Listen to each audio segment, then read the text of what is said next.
so dini no brain je tinga saနှစ်ပေါ့နော်ဒုတိယပိုင်းကိုဆက်တင်တော့မယ်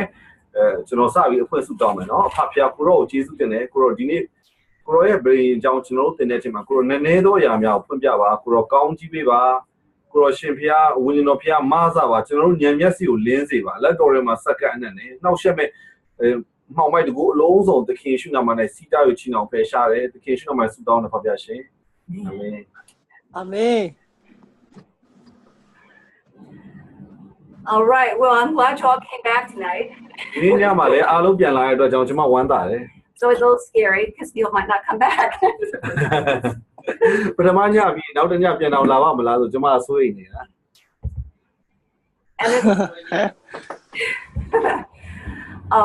And this morning I felt like the Lord was encouraging me in teaching because sometimes I feel like there's so much scripture and there's so much to learn and try and explain. ဒီနေ့မနေ့လည်းကျွန်မဆုတောင်းတယ်ပေါ့နော်ဘာလို့ကျန်းစာအရင်နဲ့နေအရင်နဲ့များလွားကြီးရဲ့လူတွေဘယ်လိုရှင်းပြရမလဲနားလေအောင် And I was a little bit discouraged with how I could present it myself. တခါလေကျွန်မလူတွေကိုဘယ်လိုရှင်းပြရမလဲပေါ့နော်အဲ့ဒါစဉ်းစားရင်စိတ်တက်တောင်ကြမိတဲ့အချိန်ရှိတယ် But now that I've been studying the covenant for several years, every scripture just about that I read, I know it has something to do with the covenant. အဲ့လိုဘရင်းညိုနားလေလာပြီးနှစ်ပေါင်းများစွာကျွန်မဖတ်လာတဲ့အချိန်တိုင်းမှာကျန်းစာတအုပ်လုံးမှာကျန်းချက်တွေကဗရင်းညင်နဲ့ဆက်သွယ်ချက်တွေရှိရဆိုတော့သိခဲ့ရတယ် It's like a new lens that we have that we can focus in and everything means we can see the depth of meaning in scriptures that we never knew what they meant before. ကျန်းစာမှာဘာလို့ဆိုလို့လဲဆိုတော့နောက်ထပ်မှန်ဘလူးအသိနဲ့ကြည့်သလိုပို့ပြီးနတ်ဆိုင်စွာမြင်လာတယ်အရင်တော့မမြင်ခဲ့တဲ့ပုံစံနဲ့မြင်လာမယ် So this morning I felt like the Lord wanted me to open Galatians. ဒီနေ့မနေ့မှာကျွန်မကျန်းစာဖတ်တော့ဘုရားရှင်ကကျွန်မကိုဂလာတိဩဝါဒစာဖတ်စေတယ် So I just want to read the first couple verses and then we're going to go to the last chapter. But it's amazing how this has to do with covenant. And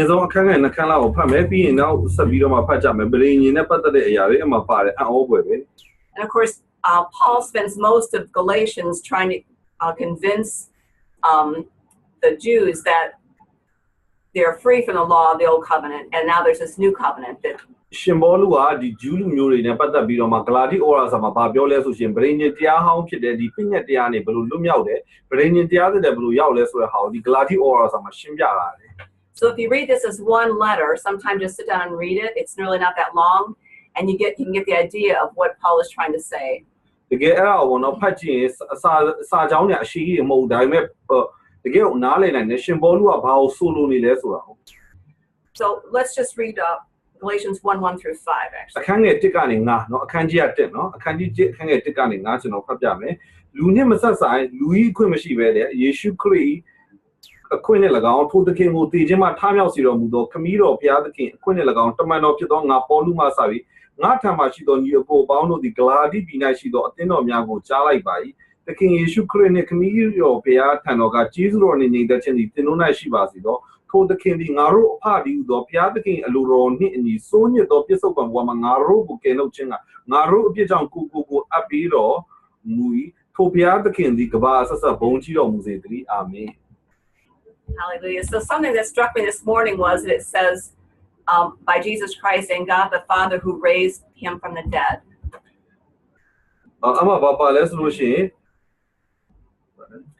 Just God the Father who raised him from the dead. I'm going to So this seems kind of odd and I hope it's not sacrilegious, but it just kind of hit me that Jesus Christ had to trust and have faith that God would raise him from the dead. Do you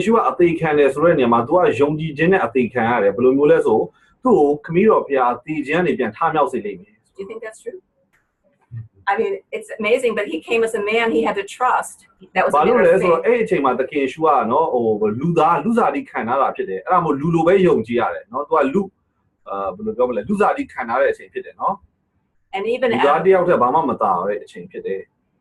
And even as Abraham, he said he believed that God could raise his son from the dead in the book of Hebrews, and that it's he be over as our patchy or lady near Abraham 2000 booze or an epidemic or not the gelo di tao take here in Oma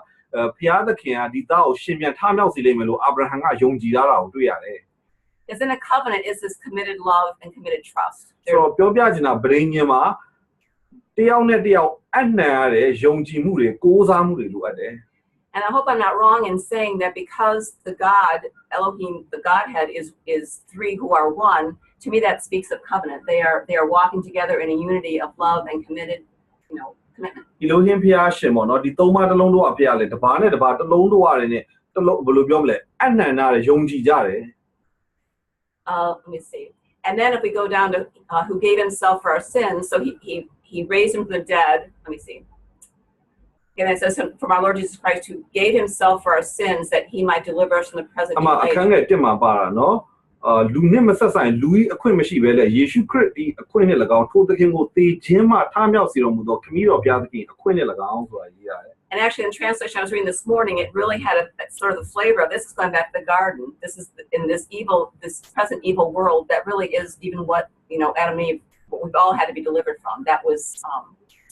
That's really referring back to the garden. တကယ်ဥယျာဉ်ထဲမှာဆုံးမနေ့ကပြောရတယ်နော်အာရနဲ့အေဝါချင်းငယ်အဲ့လိုမျိုးပါရီယာပြန်ကဲဖို့လုပ်နေတာတကယ် From the very beginning, the plan has been he rescue us from the evil. ကိုရောရှင်ကဟိုအစတွေကနေအကြံစီခဲ့တာဖြစ်တယ်ကျွန်တော်တို့ပြန်ကဲနှုတ်ဖို့ So can we go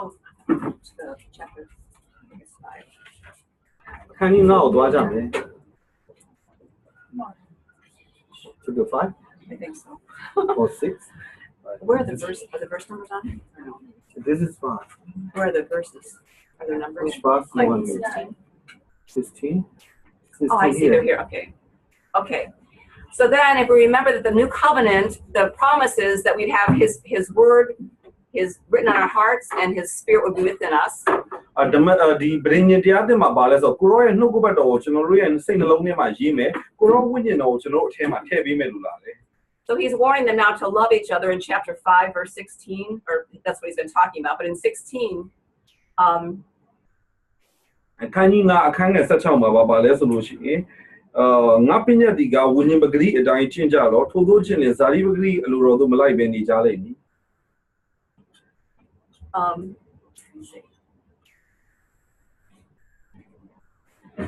I can't remember what I was going to say. I think, though, if tonight or sometime you read through Galatians, and at the end here, the way he's talking about living in the Spirit, being in the Spirit, walking in the Spirit, not gratifying the pleasures of the flesh, that is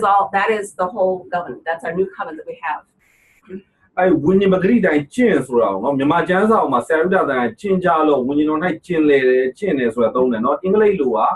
ဝိညာဉ်တော်၌ရှောက်လန့်တယ်ဝိညာဉ်တော်၌အသက်ရှင်တယ်ဆိုတာသုံးတယ်အတူတူပဲနော်ဘာသာပြန်တဲ့ပုံစံလေးကိုပြောတာဂလာတိဩရာစာဖတ်ဒီလိုဝိညာဉ်တော်ထဲမှာဘယ်လိုအသက်ရှင်မလဲဝိညာဉ်ပဂရိဆိုတာဝိညာဉ်တော်ကိုပြောတာဘုရားရဲ့ဝိညာဉ်တော်နော်ဝိညာဉ်တော်ထဲမှာဘယ်လိုရှောက်လန့်မလဲကျင့်လဲမလဲအသက်ရှင်မလဲဆိုတာတွေပါတယ် And 5:24 says, and they that are Christ have crucified the flesh and the affections and lusts. If we live in the Spirit, let us also walk in the Spirit. So again, mankind before the new covenant had no ability to walk in the Spirit, to walk in love. ဒီအခန်းငယ်24 25မှာလည်းပါလဲဆိုခရစ်တော်နဲ့ဆက်ဆိုင်သောသူတို့ဒီဇာတိပဂရိကို၎င်းဇာတိပဂရိစိတ်များနဲ့အလိုဆန္ဒများကို၎င်းလဝါကားတိုင်းမှာရိုက်ထားကြပြီတို့ဖြစ်ရင်ငါတို့ဒီဝိညာဉ်ပဂရိကြောင့်အသက်ရှင်လေဝိညာဉ်ပဂရိအတိုင်းကျင့်ကြကုန်အံ့ဆိုတာเนาะအဲ့ဒါခရစ်တော်ကိုမရလို့ရှိရင်เนาะလူတွေကဒီလိုဝိညာဉ်တော်ထဲမှာအသက်ရှင်တာဝိညာဉ်တော်ထဲမှာရှောက်လန်းတာဝိညာဉ်တော်ထဲမှာကျင့်တာဝိညာဉ်တော်ထဲမှာကျင့်နေတာနားလည်မှာမဟုတ်ဘူး And even this is kind of vague, and it's hard to even try to explain to somebody how do you crucify the flesh, but it's only by the Holy Spirit. He will show us. He will show us. လူအနေနဲ့တော့စဉ်းစားမယ်เนาะဇာတိပဂရိတို့ဇာတိပဂရိနဲ့ဆိုင်တဲ့အလိုဆန္ဒတွေကိုဘယ်လိုလုပ်လဝါကားထဲမှာရိုက်ထားမလဲကျွန်တော်တို့ကဒါပေမဲ့အဲ့ဒါကိုလုပ်ပေးမဲ့လူကဝိညာဉ်တော်ဖြစ်တယ်အားမလို့ဝိညာဉ်တော်ဖွင့်ပြမှုရဖို့လိုပဲဝိညာဉ်တော်နဲ့သွားလာဖို့လိုပဲ And remember, we're living now, we have the mind of Christ. We no longer have to think evil, good, what should I do, right or wrong. It's now, if we can learn to live after the Spirit, live in the Spirit, it says actually. ကိုကပေါ့နော်ဒီခရိယန်ဆိုတာကျင့်ထုံးနေတဲ့ကိုအသိရတဲ့ဘယ်ကောင်းတာလုပ်မဲ့ဘယ်လိုလုပ်ရမလဲဆိုတာဟာမျိုးအသက်ရှင်တာမျိုးနဲ့ဘုရားရှင်သူ့ရဲ့ဝိညာဉ်ကိုကျွန်တော်တို့ထဲမှာထည့်ပေးလိုက်တယ်ဒီဝိညာဉ်တော်ကနေဥဆောင်လမ်းပြမှုနဲ့အသက်ရှင်ကြတာဖြစ်တယ် But this was the very promise that each patriarch was given over and over again, that through the seed of Abraham, which was Jesus, all the nations of the earth would be blessed as we had this new covenant, this new way to walk with God. တကယ်ပေါ့နော်ဟိုးအရင်တော့လူတွေပေါ့ဒီအာဗြဟံမအစပေါ့နော်ယုံကြည်ခြင်းသူရဲ့ကောင်းတွေလည်းပြောခဲ့တာရှိတယ်ဒီနေ့ကျမတို့ကဗြိဉ္ဉ်တရားသစ်ထဲမှာရှိတယ်အဲ့ဒါဗြိဉ္ဉ်တရားသစ်မှာအသက်နဲ့အသက်ရှင်ကြတယ် All right, so now we're going to get back to Genesis. ကဘာဦးကျမ်းကိုပြန်သွားကြမယ်တဲ့မနေ့ကဟာဆက်မယ်ပေါ့ All right. So, I made a quick list of, again, the chapters, or the chapters in Genesis, because there's so many, and I'm just going to run through them kind of quickly. ကဘာဦးကျမ်းမှာအခန်းကြီးအများကြီးရှိတယ်အဲ့ဒါတွေကိုအချင်းချုံပြီးတော့မှအတူလေးပေါ့နော်ကျွန်မလုပ်ထားတာရှိတယ်မြင်မြင်လေးပြောပြမယ် Just starting with chapter 12, and if you have your Bible, you might just follow along. I'm just going to give us like a sentence for each chapter. အခန်းတစ်ခန်းမှာပေါ့နော်စာကြောင်းတစ်ကြောင်းလောက်နဲ့ပဲအနှစ်ချုပ်ချင်တာပေါ့အခုကတော့အခန်းကြီး7ပေါ့မနေ့ကရောက်တဲ့နေရာဒီ7ကနေစပြောပြမယ် So chapter 12 in Genesis, the Lord calls Abraham to go from his country to the land the Lord will show him. ကဘာဦးကျမ်းအခန်းကြီး7မှာဘုရားသခင်အာဗြဟံကိုခေါ်ခဲ့တယ်သူနေတဲ့တိုင်းပြည်ကနေမှာဘုရားရှင်ပြလက်တဲ့ပြည်ကိုသွားဖို့ရန်စခေါ်ခဲ့တာဖြစ်တယ် His name would be great, and he would make of him a great nation. ဘာပြောလဲသင်နာမအောင်ငါကြီးမြတ်စေမယ်သင်ဟာလူမျိုးကြီးဖြစ်လိမ့်မယ် And I love this, that in you all the families of the earth will be blessed. နောက်ကျွန်မခွန်အားရတာဗာလဲသင်အားဖြင့်မြေကြီးပေါ်မှာရှိတဲ့မိသားစုတွေအားလုံးကကောင်းကြီးမင်္ဂလာခံစားဖို့ဖြစ်တယ် And for sure the Jews believed that all the people that would come forth from your line of your lineage were in you at that time. So when he says in you, I think he means that Jesus, the seed that's in you, through the seed that's in you, all the families of the earth will be blessed. အမသူကဘာလဲကောင်းကြီးဆိုတာမျိုးရိုးအစဉ်ဆက်ဆင်းတယ်နော်အဲ့ဒါသိဖို့လိုတယ်မျိုးစေ့ဆိုတာရှိတယ်အာဗြဟံထဲမှာမျိုးစေ့ဆိုတာရှိတယ်ဂျူးတွေကတော့ဘယ်လိုနားလဲလိမ့်မလဲဒီအာဗြဟံထဲမှာရှိတယ်သူတို့ဂျူးလူမျိုးတွေကောင်းကြီးခံစားလိမ့်မယ်ဒါပေမဲ့အဲ့ဒါထက်အပြင်ကဘာလို့အာဗြဟံထဲမှာယေရှုခရစ်ရဲ့မျိုးစေ့ကိုလေနော်ဘုရားအကြံစီထားပြီးသားပြောချင်တာဒီယေရှုခရစ်ကိုလက်ခံပြီးတော့မှယေရှုခရစ်နဲ့အသက်တပံမွေးဖွားတဲ့လူတွေဖြစ်တဲ့မြေကြီးပေါ်မှာရှိတဲ့တခြားမိသားစုတွေပြောချင်တာတပားမျိုးသားတွေဖြစ်တဲ့ကျွန်တော်တို့တွေပါယေရှုယုံကြည်တဲ့လူတွေပါကောင်းကြီးခံစားမှုဖြစ်လာတယ် So then chapter 13, Abraham and Lot both had large flocks of animals, and they decided because there was strife amongst their herdsmen, they decided to separate. အခန်းကြီး73လဲကြောင့်အာဗြဟံကထွက်တော့သူ့လောတာကိုခေါ်လာတော့လောတာရဲ့ဒီတိုးနွားတို့အာဗြဟံရဲ့တိုးနွားတို့အရန်ကိုပွားများတဲ့အချိန်မှာဒီထိန်းတဲ့လူတွေချင်းချင်းရန်နေဖြစ်ကြတယ်နေရာတွေတအားရှာစကြက်တွေလူကြတာပေါ့နော်အဲ့ဒါမလို့အတူတူနေလို့မရဘူးတယောက်နဲ့တယောက်နဲ့လမ်းခွဲပြီးတော့မှခီးသွားကြတယ် And this is where Lot chose to live in Sodom, and Abraham settled in the land of Canaan. အဲ့မှာဘာဖြစ်လဲဆိုလောတာတောတော်မျိုးမှာသွားနေတယ်အာဗြဟံကခါနန်ပြည်မှာနေတယ် And again the Lord in this chapter repeats that all of his descendants would be like the dust of the earth. They'd be so plentiful they couldn't be counted, and he told them to walk the length and breadth of the land. အခန်းကြီး73မှာလည်းအဲ့လိုပဲဆက်ပြောလာတယ်တင်းရဲ့မျိုးနွယ်ကသမုဒ္ဒရာသဲလုံးနဲ့အမြမြေကြီးရဲ့မြေမုတ်လိုပဲများပြားလိမ့်မယ်တကယ်ဟိုဘယ်လိုပြောမလဲရှောက်သွားပါအရှိအနောက်တောင်ကြောင်းအဲ့လိုအာဗြဟံကိုဆက်ပြောလာတယ်ဗျာရှင် Chapter 14, there was the war of kings. Sodom and Gomorrah were raided, and Lot was carried off by some evil kings. အခန်းကြီး14မှာကျတော့ဗာလဲဆိုစစ်ပွဲတွေဖြစ်တယ်အမှသောရုံးနဲ့ဂေါမောရာမြို့ကလည်းအတိုက်ခံရတယ်တကယ်ဘယ်လိုပြောမလဲမကောင်းတဲ့ဘုရင်တွေကဖမ်းသွားတယ်ကျွန်နေနေအဲ့ချိန်မှာလောတာတို့ကလည်းပါသွားတယ် So when Abraham heard of that, he got some men together and they went and rescued Lot. အဲ့တော့အာဗြဟံကကြားတဲ့အချိန်မှာသူလူတွေကိုစုတယ်တစ်ခါပြန်ပြီးတော့မှသွားတိုက်ပြီးတော့လောတာကိုပြန်ကယ်လွတ်တယ် And on his return from battle is when he met Melchizedek, king of Salem. အဲ့ကနေပြန်လာတဲ့အချိန်မှာဒီရှာလင်မင်းကြီးမေလခိဇေဒက်ကိုအာဗြဟံကသွားတွေ့တယ် I don't want to say anything too much about that. Do you have anything to say about Melchizedek? Do you want to say? Okay. I don't really know too much. But that is the point in time when he met him. And he blessed Abraham. Abraham tied him and he blessed. Yeah, so anyway. Abraham ကသူရစစ်တိုင်းရလာဆေဘုန်းဘုမေလခိဇေဒက်ဘီရင်ကိုနော်အဲ့ဘီရင်နဲ့မေလခိဇေဒက်တဲ့သူကရှာလိန်မင်းကြီးတဲ့ရှာလိန်ဆိုတာနေသက်ချင်းရှလုံးကိုပြောတာလေဒီနေသက်ချင်းမင်းကြီးဖြစ်တယ်တဲ့အဲ့မင်းကြီးကိုသွားပြီးအဲ့မေလခိဇေဒက်ကထူးဆန်းတယ်သလားဟို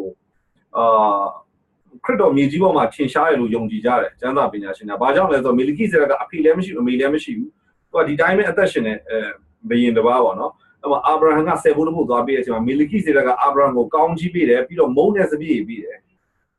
Okay, so chapter 15 then is when God appears to Abraham and says, "Do not fear, I am a shield to you. Your reward shall be great." It's almost like this is when he's beginning this covenant of talk. အနေကပြောရတဲ့ဒီအခန်းကြီး15ရောက်လာတော့ဘုရားရှင်ကဘာပြောလဲဆိုအာဗြဟံကိုဗြိဉ္ဉ်စလုံးတွေပြောလာတယ်ငါမစိုးရိမ်နဲ့ငါသင်ရဲ့အကွယ်ကနော်ဒိုင်းလွှားဖြစ်တယ်ငါဒီသင်၌အလွန်ကြီးကားဆိုတော့အကျိုးဖြစ်တယ်လို့ပြောလာတယ် And actually, when you talk about the terms of the covenant that we talked about yesterday, that would include any promises, any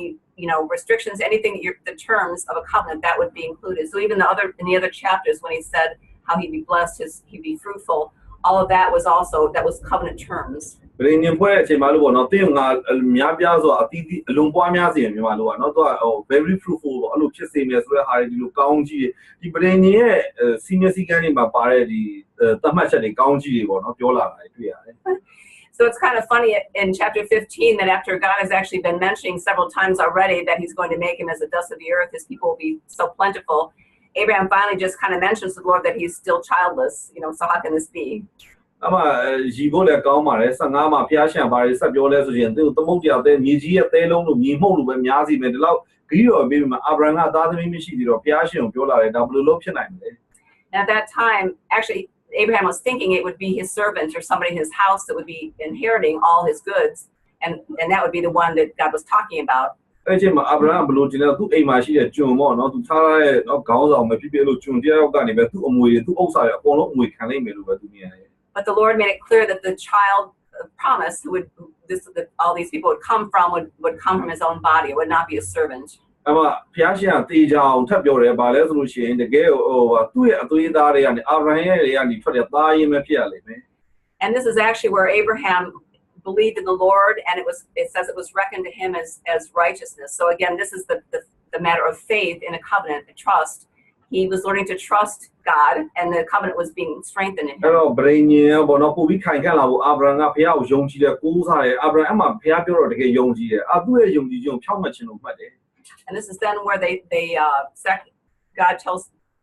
Abraham to bring these 5 different animals, and he's put to sleep, and we see the pillar of fire and the pillar of smoke actually walk through the pieces. Yeah, that's all. နောက်ပြီးတော့ဘာတွေ့ရလဲဆိုတော့အမဖျားရှံအာဗြဟံနဲ့ဗရိညင်ဖွဲ့တာနော်မနေ့ကပြောတဲ့သတ္တဝါ9ကောင်နဲ့ဒီသရိษံ9ကောင်နဲ့ရစ်ပူစော်တယ်ပြီးလို့ရှိရင်အဲ့ကနေဂျားထဲကနေဗရိညင်ဖွဲ့အနေနဲ့ရှောက်သွားတာမီးတိုင်နဲ့မီးကိုးတိုင်နဲ့ရှောက်သွားတယ် So chapter 16, that is about Sarah and Hagar when Abraham, has a child with the woman slave. And although this wasn't a child who came from his body, but I guess he was kind of helping God along in this covenant promise. He was trying to. အဲ့တော့ဖျားရှင်ပေးရတဲ့ဂရိတော်တဲ့အခန်းကြီး16လေးရောက်ဆာရာကူညီခြင်းလာတယ်အာဗြဟံခန္ဓာကိုယ်ရဲ့ပဲထွက်ရမယ်ဆိုတော့ဘာလို့ဆိုသူ့ကျွန်မကိုယူပြီးတော့မှအာဗြဟံနဲ့ပေးစားတယ်အဲ့ကနေမှကလေးရလာတဲ့ဟာဂရာနဲ့နော်ဟာဂရာ And again, even in our covenants today, that we walk, or the covenant we walk in Christ Jesus, we receive promises, and sometimes we still think we'll help God out a little bit. We'll kind of make things happen. And ဒီနေ့လည်းအဲ့လိုပဲတဲ့ကျွန်တော်တို့ရလည်းဖျားနဲ့ဗရိညင်ဖွဲ့ထားပြီမယ်ဘာဖြစ်တာလဲဆိုဖျားရှင်ဂရိတွေရှိမယ်တခါလေကြာရင်မပြည့်စုံသေးလို့ထင်ဖျားရှင်ကိုကျွန်တော်တို့ကကူညီခြင်းရတယ် And those would be works of the flesh, I think. I don't know. အဲ့ဒါဘာလဲဆိုဇာတိအသွေးသားရဲ့အလုပ်တွေအကျင့်တွေဖြစ်တယ် Anyway, so chapter 17 then, Abraham is now 99 years old. အခန်းကြီး19ရောက်အာဗြဟံ69နှစ်ရှိပါပြီ And he repeats a similar word that he's going to multiply him. He'd be the father of a multitude of nations. အဲ့ဒီဘုရားရှင်ပွားများစီမယ်တကယ်လူမျိုးအများကြီးရဲ့နော်ဟိုဘယ်လိုလဲဖခင်ဖြစ်လာမယ်ဆိုပုံစံမျိုးတွေပါပြောလာတယ် And it's here that he changes his name, which is one of the steps of covenant. Usually these steps might happen in a much shorter period of time when men were doing it, but God did it over a period of many years with Abraham. အဲ့ဒီအာဗြဟံကိုပေါ့နော်ဟိုတစ်ဆင့်ချင်းစီပေါ့နော်ဘုရားရှင်ဗရိညင်အဆင့်ဆင့်ဒီမှာလည်းနောက်တစ်ဆင့်ဖြစ်တဲ့နာမည်ပြောင်းခြင်းကိုလုပ်တယ် So Abraham, and this is also his name is changed from Abram to Abraham, which puts that H sound, that actual sound that means breath, and it's spirit, and it actually means fruitful. အမအာဗြဟံဟာဒန်ပေါ့နော်ဟန်ဆိုတဲ့ဟာတကယ်လီဒန်လိုမျိုးဖြစ်တယ်တကယ်အသက်လီနော်အဲ့လိုဝိညာဉ်အသက်လီကိုပုံဆောင်နေအာဗြဟံကိုတကယ်ကိုအသက်လီကိုမှုတ်လိုက်တဲ့အချိန်မှာအသက်ရှင်ရမယ်ဒီပြောချင်တာအာဗြဟံတကယ်အပီးတီးရမယ်ကလေးမွေးရမယ်အဲ့လိုမျိုးပေါ့နော်မှုတ်သွင်းလိုက်တာဖြစ်တယ် And in verse 6 it actually says he'll be exceedingly fruitful. အဲ့တော့အခန်းငယ်6မှာပြောတယ်သူကအလွန်ကိုပွားများလိမ့်မယ် This is also when he establishes the covenant of circumcision, which gives him an actual physical sign of the covenant. အမဗရိညင်ဖွဲ့တဲ့ခန္ဓာကိုယ်မှာအမာယုအနေနဲ့သူတို့အည်ပြားလှီးခြင်းမင်္ဂလာခံကြတယ် He also changes Sarah's name to Sarai to Sarah. စာရဲဆိုတဲ့နာမည်ကိုလည်းစာရာလို့ပြောင်းလိုက်တယ် And this is actually a chapter where Abraham falls on his face and laughs. အဲ့ချိန်မှာအာဗြဟံကသူ့မျက်နှာပေါ်မှာလဲကျပြီးသူရည်တယ် I love the fact that actually Jesus, when he came, and Jesus was obviously a type of, or Isaac was a type of Christ, that Isaac means laughter. And Jesus, some people thought he was a wine bibber because he must have been fun. He was just a happy person to be with. So I think in a way, Jesus could have probably been called Isaac too. ဣဇက်ကနော်ဣဇက်ကိုလည်းမွေးလာတော့တကယ်ရေမောခြင်းနော်ဣဇက်ရဲ့နာမည်လေးပြရေမောခြင်းနော်သူတို့ကလေးကိုရေမောခြင်းလို့ပြောပြီးတော့မှဣဇက်လို့နာမည်ပြဣဇက်ကလည်းသခင်ယေရှုကိုပုံဆောင်ချက်ဖြစ်တယ်သခင်ယေရှုလည်းအဲ့လိုပဲတကယ်ကိုပျော်တတ်တဲ့ကျမ်းစာမှာဆိုသခင်ယေရှုကတကယ်ဝမ်းမြောက်ရှင်လန်းတတ်တယ်အဲ့မှလူတွေကတချို့အမြင်တော့ဘာအောင်ပြောလဲဆိုတော့ဒီလူကတောက်စားတဲ့လူဖြစ်လိမ့်မယ်လို့တော့ထင်တာသခင်ယေရှုရဲ့သက်တာမှာအဲ့လိုရေမောခြင်းကိုတည်ဆောင်တယ်ရေမောခြင်းပျော်ရွှင်တတ်တယ်ဝမ်းမြောက်ခြင်းနဲ့ပြည့်တယ်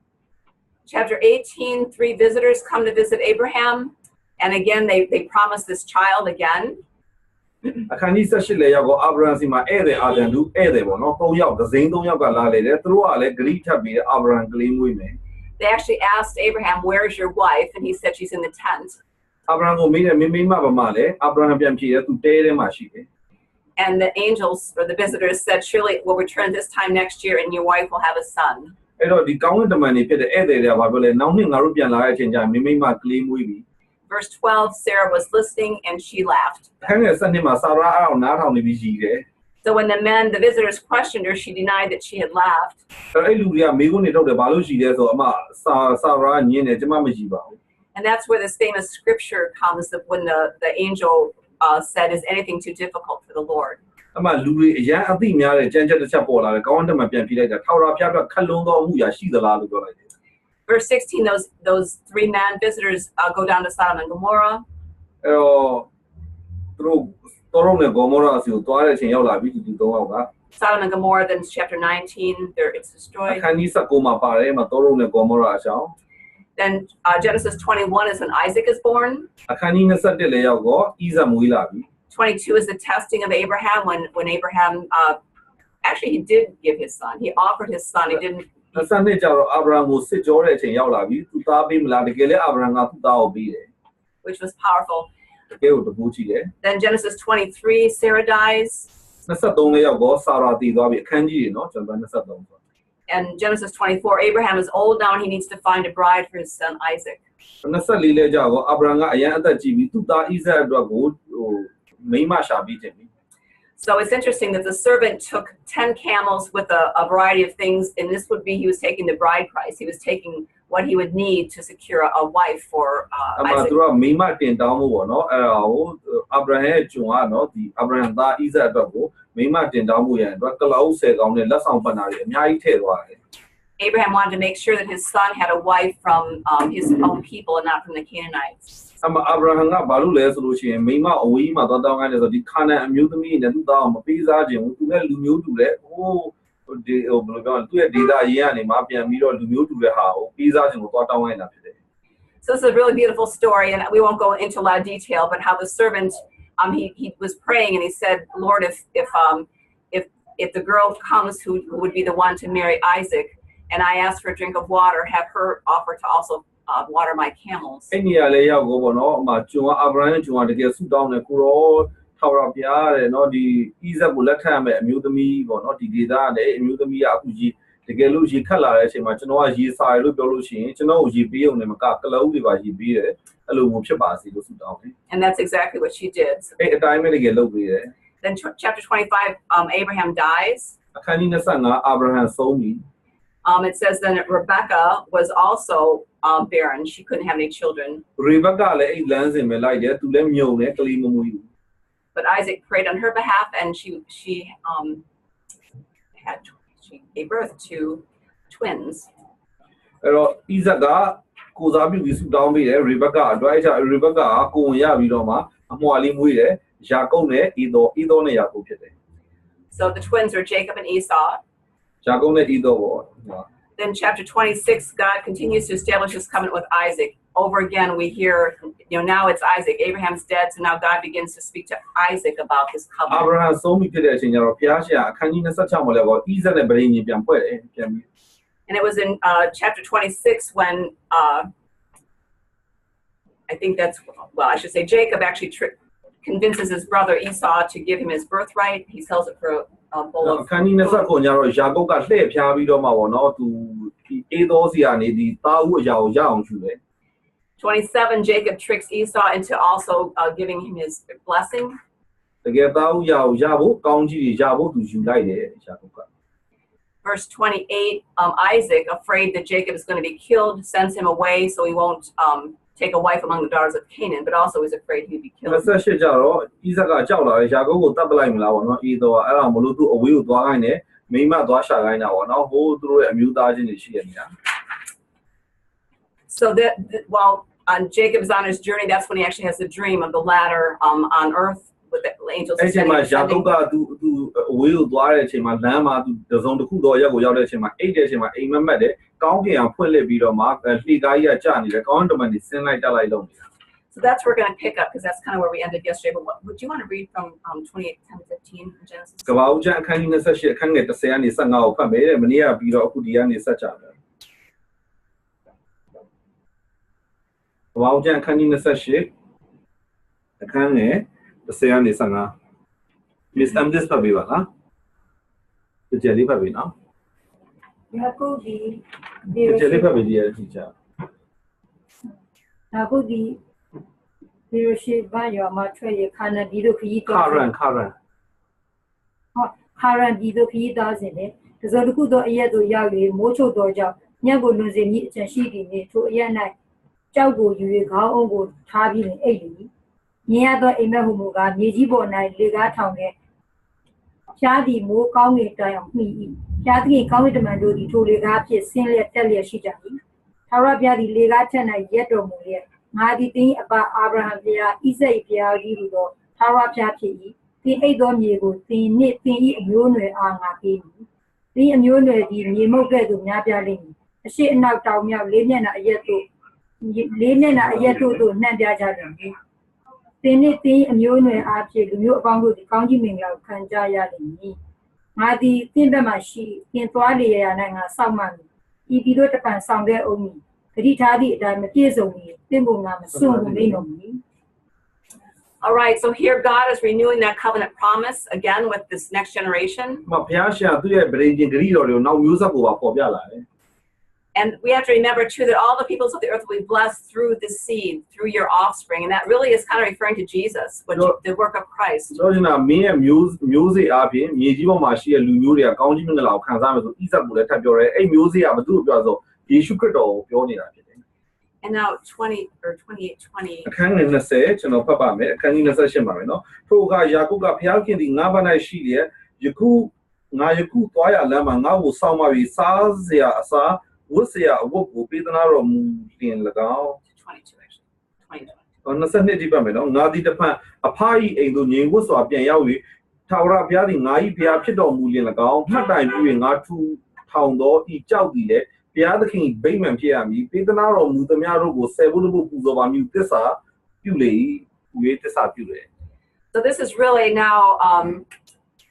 Jacob's covenant promise. He's now making a promise to God. If he will do this, ကျွန်တော်စောနာပြောတာမှားတယ်ဣဇက်မဟုတ်တော့နော်ယာကုပ်စီရောက်နေပြီနော်အခုဘုရားကယာကုပ်နဲ့ဗြိဉ္ဉ်ဖွဲ့နေတော့မျိုးဆက်နေနော်ကျွန်တော် sorry ပဲနော်အခုယာကုပ်နဲ့လည်းဘုရားရှင်ဗြိဉ္ဉ်ပြုနေတယ် and he actually says that the Lord will be my God. မသူကဘာပြောလဲဆိုထာဝရဘုရားငါဘုရားဖြစ်တော်မူတယ် And he'll give him a town. That's interesting. အမှသူကဗိမာန်ကိုစောင့်တယ်လို့ပြောတယ်ထူးဆန်းတယ် So that's covenant language. He's saying what he will do in terms of a covenant. You would say back and forth what you're going to do. ဗြိဉ္ဉ်ဖွဲ့ရဆိုလို့ရှိရင်နှစ်ဦးနှစ်ဖက်လုံးကဘာလုံးမယ်ပြောရမလားအမှယာကုပ်ကလည်းသစ္စာဂရိပြုတယ်ဆိုတဲ့နေရာမှာသူလုံးမဲ့ဟာတွေပြောတယ် Okay, so then Jacob then meets Laban's daughter, who is also in the family. It's part of the family. သူတို့နဲ့အမျိုးသားချင်းတူတဲ့ဒီလာဗန်ရဲ့သမီးကိုယာကုပ်ကသွားတွေ့တယ် And we know the story. He wants to marry Rachel, but he ends up being tricked into marrying Leah first. ရာခီလာကိုသူကလက်ထပ်ချင်တယ်ဒါပေမဲ့သူကလှည့်စားခံပြီးတော့သူ့လီအာနဲ့အရင်ပေးစားပလိုက်တယ် And some people think that has to do with since he tricked his brother out of what he owned. Now he's being tricked out of. တချို့တွေကလည်းယုံကြည်တယ်သူကသူ့ရဲ့အကိုအေးတော့လှည့်စားခဲ့လို့သူပြန်ပြီးလှည့်စားခံတယ် Rachel is also barren though, like Sarah and Rebecca. ဆာရာနဲ့ရေဘက်ကလိုပဲရာခီလာကလည်းမြုံတယ် Over the years, Leah and other concubines actually are producing sons for Jacob, but Rachel could not for several years. လီအာရဲ့ချုံမရာခီလာရဲ့ချုံမပေါ့နော်ချုံမတွေရောအကုန်လုံးယာကုပ်တို့ကလေးတွေမွေးတယ်ဒါပေမဲ့ရာခီလာတော့နှစ်နဲ့ချီပြီးသူမြုံတယ် And eventually, Rachel does. She produces two sons, Joseph and Benjamin. နောက်ဆုံးတော့ရာခီလာသားနှစ်ယောက်တော့မွေးရှိပါတယ်အဲ့ဒါယောသတ်နဲ့ဗင်ယာမိန်ဖြစ်တယ် PowerPoint နော် PowerPoint ပြမယ်တဲ့ Yes, the PowerPoint. I have in my computer. Oh, do you? Oh, yeah. One second. နော်အဲ့ဒါကြမယ်နော်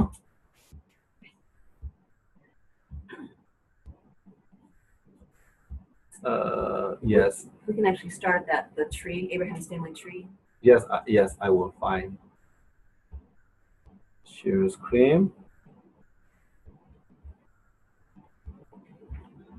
screen to PowerPoint အားလုံးတွေ့ကြလားတွေ့ကြလား can you see I mean တွေ့ကြလား တွေ့တယ် yes တွေ့တယ်ဆရာ ရပြီ Okay. တွေ့တယ် ရပြီ You had passed it. I pass it Yeah. oh the family tree I saw it here I see it Yes. here ဒီမှာနော်မသူတို့ရဲ့မျိုးဆက်နော် family tree Oops. The family tree. The leaves on my tree. no something wrong yes it's can no yeah တွေ့ကြလားမတစ်ပင် All right. So အမဗမာတွေ့လဲအာဗြဟံတွေ့လားအာဗြဟံဒီနားမှာနော်ဟိုတစ်ပင်ဒီနားမှာနော်အာဗြဟံမှာအမ Ishmael နဲ့ Isaac နဲ့တွေ့နော်အဖြူလေးဘယ်ဘက်တောင်းလေးမှာနော်အမ Isaac နော် Isaac ဆိုတာ Isaac ကိုပြောတာပြီးရင်ယာကုပ်နဲ့အေသောအမယာကုပ်ကနေသား12ယောက် okay, so you could tell them. And of course Judah will be all the white ones they know are their family or Christ's lineage. အမယူဒာခရစ်တော်ရဲ့မျိုးဆက်ဖြစ်တယ် Go on to say Abraham, Isaac, and Jacob, the God of ပြောမယ် Abraham, ဆို Isaac, and အာဗြ Jacob. ဟံ Isaac ယာကုပ်အမကျမ်းစာမှာအာဗြဟံရဲ့ဖခင် Isaac ရဲ့ဖခင်ယာကုပ်ရဲ့ဖခင်လို့ခေါ်တယ် brain ဆက်ဆက်ဖွဲ့ Okay, so now we can go through Abraham and when it comes to the wrestling with the angel. အခုတော့ဒီမှာဒါမနေ့ကပုံနေနော်ဒီမှာရောက်ပြီနော်သူအိမ်မက်မက်တာကောင်းဝင်းတမန်နေဆင်းလိုက်တက်လိုက်လုပ်တဲ့ဟာကိုမှတ်တယ်နော်အဲ့ဒါယာကုပ်နော်ယာကုပ်ခေါင်းအုံးပြီးအိတ်တာအခုဒီမှာ wrestling with an angel Yeah. Okay. So we know that Jacob and Esau had parted, and they were both very angry. At least Esau was very angry at Jacob at the time. There came a time in Jacob's life when he was going to see his brother again, and he was very concerned. အမဘောနော်ယာကုပ်ကသူအိမ်တောင်လေးကြာနှစ်ပေါင်းများစွာလဲကြာပြီးနေပြီသူအိမ်ကိုသူပြန်ချင်တယ်သူ့ကိုအေးသောနဲ့လည်းတွေ့ချင်တယ်ဒါပေမဲ့အေးသောကသူ့ဒေါသထွက်လာတတ်ချင်တော့မဲလားသူတစ်ဖက်ကလည်းစိုးရိမ်နေအဲ့လိုမျိုးဖြစ်နေ And actually, if you want to read this, because that's where he changes his name. So he အခန်း struggles. ကြီး32အခန်းငယ်23နဲ့28 Miss Amdis ဖတ်ပေးပါတဘာဦးကျန်နော်အခန်းကြီး32အခန်းငယ်23နဲ့28ကြည်ကြဲလေးဖတ်ပေးနော်ဒီသမီးတို့ထည့်လိုက်လာမယ်နော်ကြည်ကြဲလေးဖတ်ပေးဒီ computer ထဲမှာဝင်နော်23နဲ့28 So the Lord takes this opportunity. Can I just want to say? yeah So the Lord takes this opportunity to actually reestablish his covenant with Jacob now, as Jacob is worried about he's going to be killed. အမယာကုပ်ကအရန်ကြောက်တယ်သူအသက်ခံရမလားအဲ့ဒါကိုဘုရားရှင်သိတော့ဗြိဉ္ဉ်ဖွဲ့ခြင်းနဲ့တီထောင်ခြင်းနဲ့ယာကုပ်နဲ့ဗြိဉ္ဉ်တွေ့လားဖတ်ပြရနော်23နဲ့28 ထို့သူတို့ကိုယူ၍မိမိဥစ္စာရှိသည်များနှင့်တကားချောင်းတစ်ဖက်သို့ပြေး၍ပြီးယာကုပ်သည်တယောက်ကြီးနှင့်ရည်၍လူတဦးသည်မိုးလင်းသည့်တိုင်အောင်သူနှင့်လုံးထွေးလေ၏ထို့သူသည်မိမိမနိုင်မှန်းကိုသိလျင်ယာကုပ်ပေါင်ချောင်ကိုထိုး၍လုံးထွေးစဉ်တွင်ပေါင်စစ်ပြုတ်လေ၏ထို့သူကလည်းငါ့ကိုလွတ်ပါမိုးလင်းစေရှိသည်ဟုဆိုလျင်ယာကုပ်ကကိုတော်သည်အကျွန်ုပ်ကိုကောင်းကြီးမပေးလျင်မသွားရဘူးဆို၏ထို့သူကလည်းတင်းအမိကအဘယ်သို့နည်းဟုမေးလျင်ယာကုပ်ဖြစ်ပါသည်ဟုပြန်ဆို၏နောင်၌တင်းအမိကိုယာကုပ်ဟူ၍မခေါ်ရဣသရေလဟူ၍ခေါ်ရမည်ကျောင်းမူကတင်းဒီဖျားသခင်နှင့်၎င်းလူနှင့်၎င်းမင်းကဲ့သို့ပြန်၍နိုင်လေပြီဟုမိန့်တော်မူ၏ yes All right, so we kind of know the story about him wrestling with the angel, but at this point is when God actually changes his name from Jacob to Israel. အမသူကောင်းတဲ့မနဲ့နဗန်လုံးနဲ့အဲ့ပြီးတော့ဘုရားရှင်ကသူ့ရဲ့နာမည်ကိုပြောင်းပေးလိုက်တယ်ယာကုပ်ကနေဣသရေလလို့ခေါ်တယ် Israel လို့ခေါ်တယ်နော် Because he struggled with God, and that's kind of important. His name now means struggles with God. အမဒီ Israel ဆိုတဲ့နာမည်ပါဆိုဘုရားရှင်နဲ့နဗန်လုံးနဲ့လို့အဓိပ္ပာယ်ရတယ် And I think that has the feeling of working out a covenant with someone. There's a give and take. There's a laying down of your life. There's a lot involved in that commitment of a covenant. အဲ့လိုမျိုးအနံ့မှုတွေမှာအရန်ကိုနဲ့နေတယ်ပေါ့နော်တယောက်ရဲ့အသက်ကိုတယောက်ကပေးတာတွေအဲ့လိုမျိုးတွေပေါ့နော်အဲ့လိုမျိုးနဲ့နေတဲ့ဟာတွေပါတယ်တဲ့အနံ့ So then in Genesis 35, again, God establishes, we don't have to read that probably, but that again, he says a nation and a community will come from you. Kings will be among your descendants. Now ဆက်ပြီးပြောရဲမင်းစီကနေမှတကယ်လူမျိုးတွေဘီရင်တွေထွက်လာမယ်မင်းရဲ့မျိုးတွေကနေဘီရင်တွေထွက်လာမယ်ဆိုတော့ဘုရားထပ်ပြော It actually says that Jacob set up a stone pillar in verse 35:14, and that's again a memorial of a covenant having ဂျာ been ကုပ် made. ကအိဗြိညင်ရဲ့ဘယ်လိုပြောမလဲအောက်မေ့ပွဲအမှတ်အသားအနေနဲ့ကြောက်တော့ဖောင်နေအဲ့နေရာမှာထားတယ်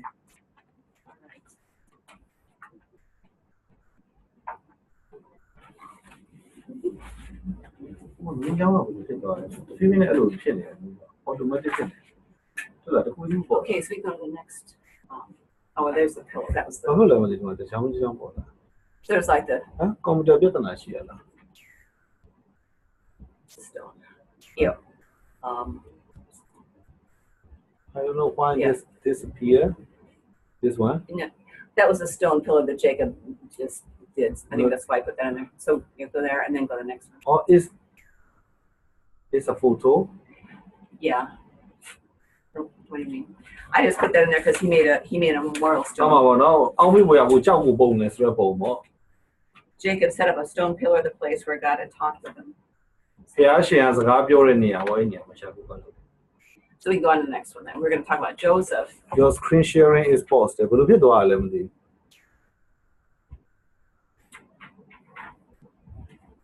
ပုံတွေ့ကြလား တွေ့တယ်ဆရာ ကြားတယ်နော် တွေ့တယ်ဆရာတွေ့တယ် တွေ့တယ်ခုနကောအားလုံးကောင်းပြီဖြစ်တာညံ့ဟုတ်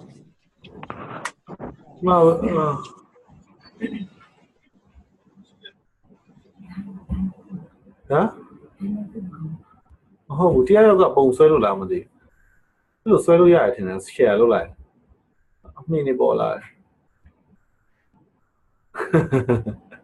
သူ zoom တက်တော့ တောင်းပေါ်နေ ဟုတ်တယ်အစင်ကြောင်အဲ့ဒါတရားရောက်ကပုံဆွဲလို့လားမသိဘူး ဟွန်း သူက share လုပ်လိုက်တော့လေဒီ screen ကကိုတယောက်တည်းပိုင်တာမဟုတ်တော့ဘူးဟုတ်လားမသိတရားရောက်ကအစင်ကြောင် ကျွန်တော်လည်းဆွဲလို့ရတယ်ဆရာ ရလား ရတယ်ဆွဲလို့ရတယ်ကျွန်တော် ပြန်ဖြတ်လိုက်လေအစင်ကြောင် မဟုတ်ကျွန်တော်လှုပ်ထားတာမဟုတ်လေဆရာ အလုပ်တဲ့လူပြန်ပြတ်မလုပ်တဲ့လူလည်းပြတ်ပြီးလို့ရတယ် ကိုယ်လှုပ်တာ ရောက်ဖြစ်မယ် What's happening? The line, someone can, now we are sharing the screen, Oh. so someone can draw the line. So is a line appearing? Oh. So I said, would you please? Yeah. I wonder where that was coming from. I don't know why this, something happened. Yeah, I will close it. Close it. Oh no. Yeah.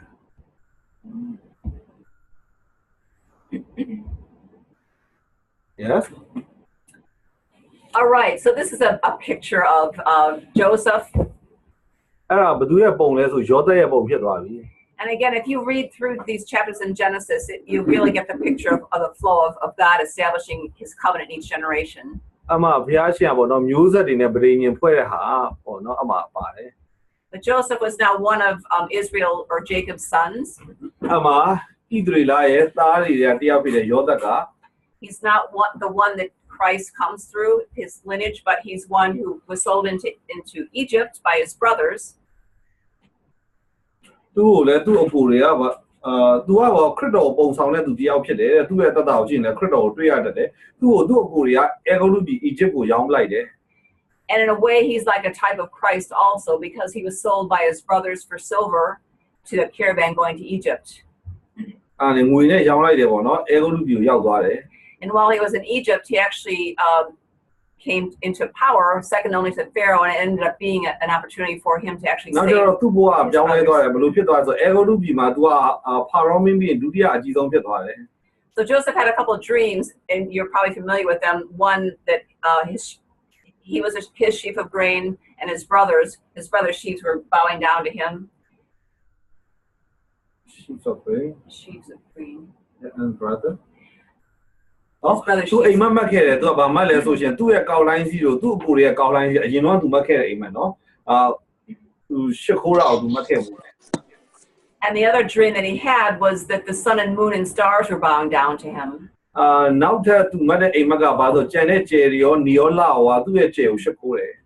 And I've heard a lot of preachers say, you know, he shouldn't have told them, he was just bragging, but I think he really needed to tell them, and that's how when they actually recognize him in Egypt, they remember that this is actually the dream that So he တရား had. ဟောဆရာကပြောရဲယူပေါင်းနေမြင်တရားမျိုးလူမျိုးမပြောအောင်ကျမတော့အဲ့လိုမယုံပါဘူးပြောရမယ်သူပြောလို့ပဲသူကိုယ်တွေမုန်းတယ်အဲကုန်းလူပြိုရောင်းတယ်အဲ့ကနေသူ့ရဲ့ဘဝကနော်တကယ်ပြည့်စုံလာမှာသူ့ဖျားယူရတဲ့ဟာ So eventually Israel and his sons and their families end up in Egypt because of a famine, but they go down there to live. How do I say that? ကဘာပေါ်မှာကျတော့အဆိုင်ငတ်မှုခေါင်းပါအချိန်မှာကျတော့ဒီသူ့ရဲ့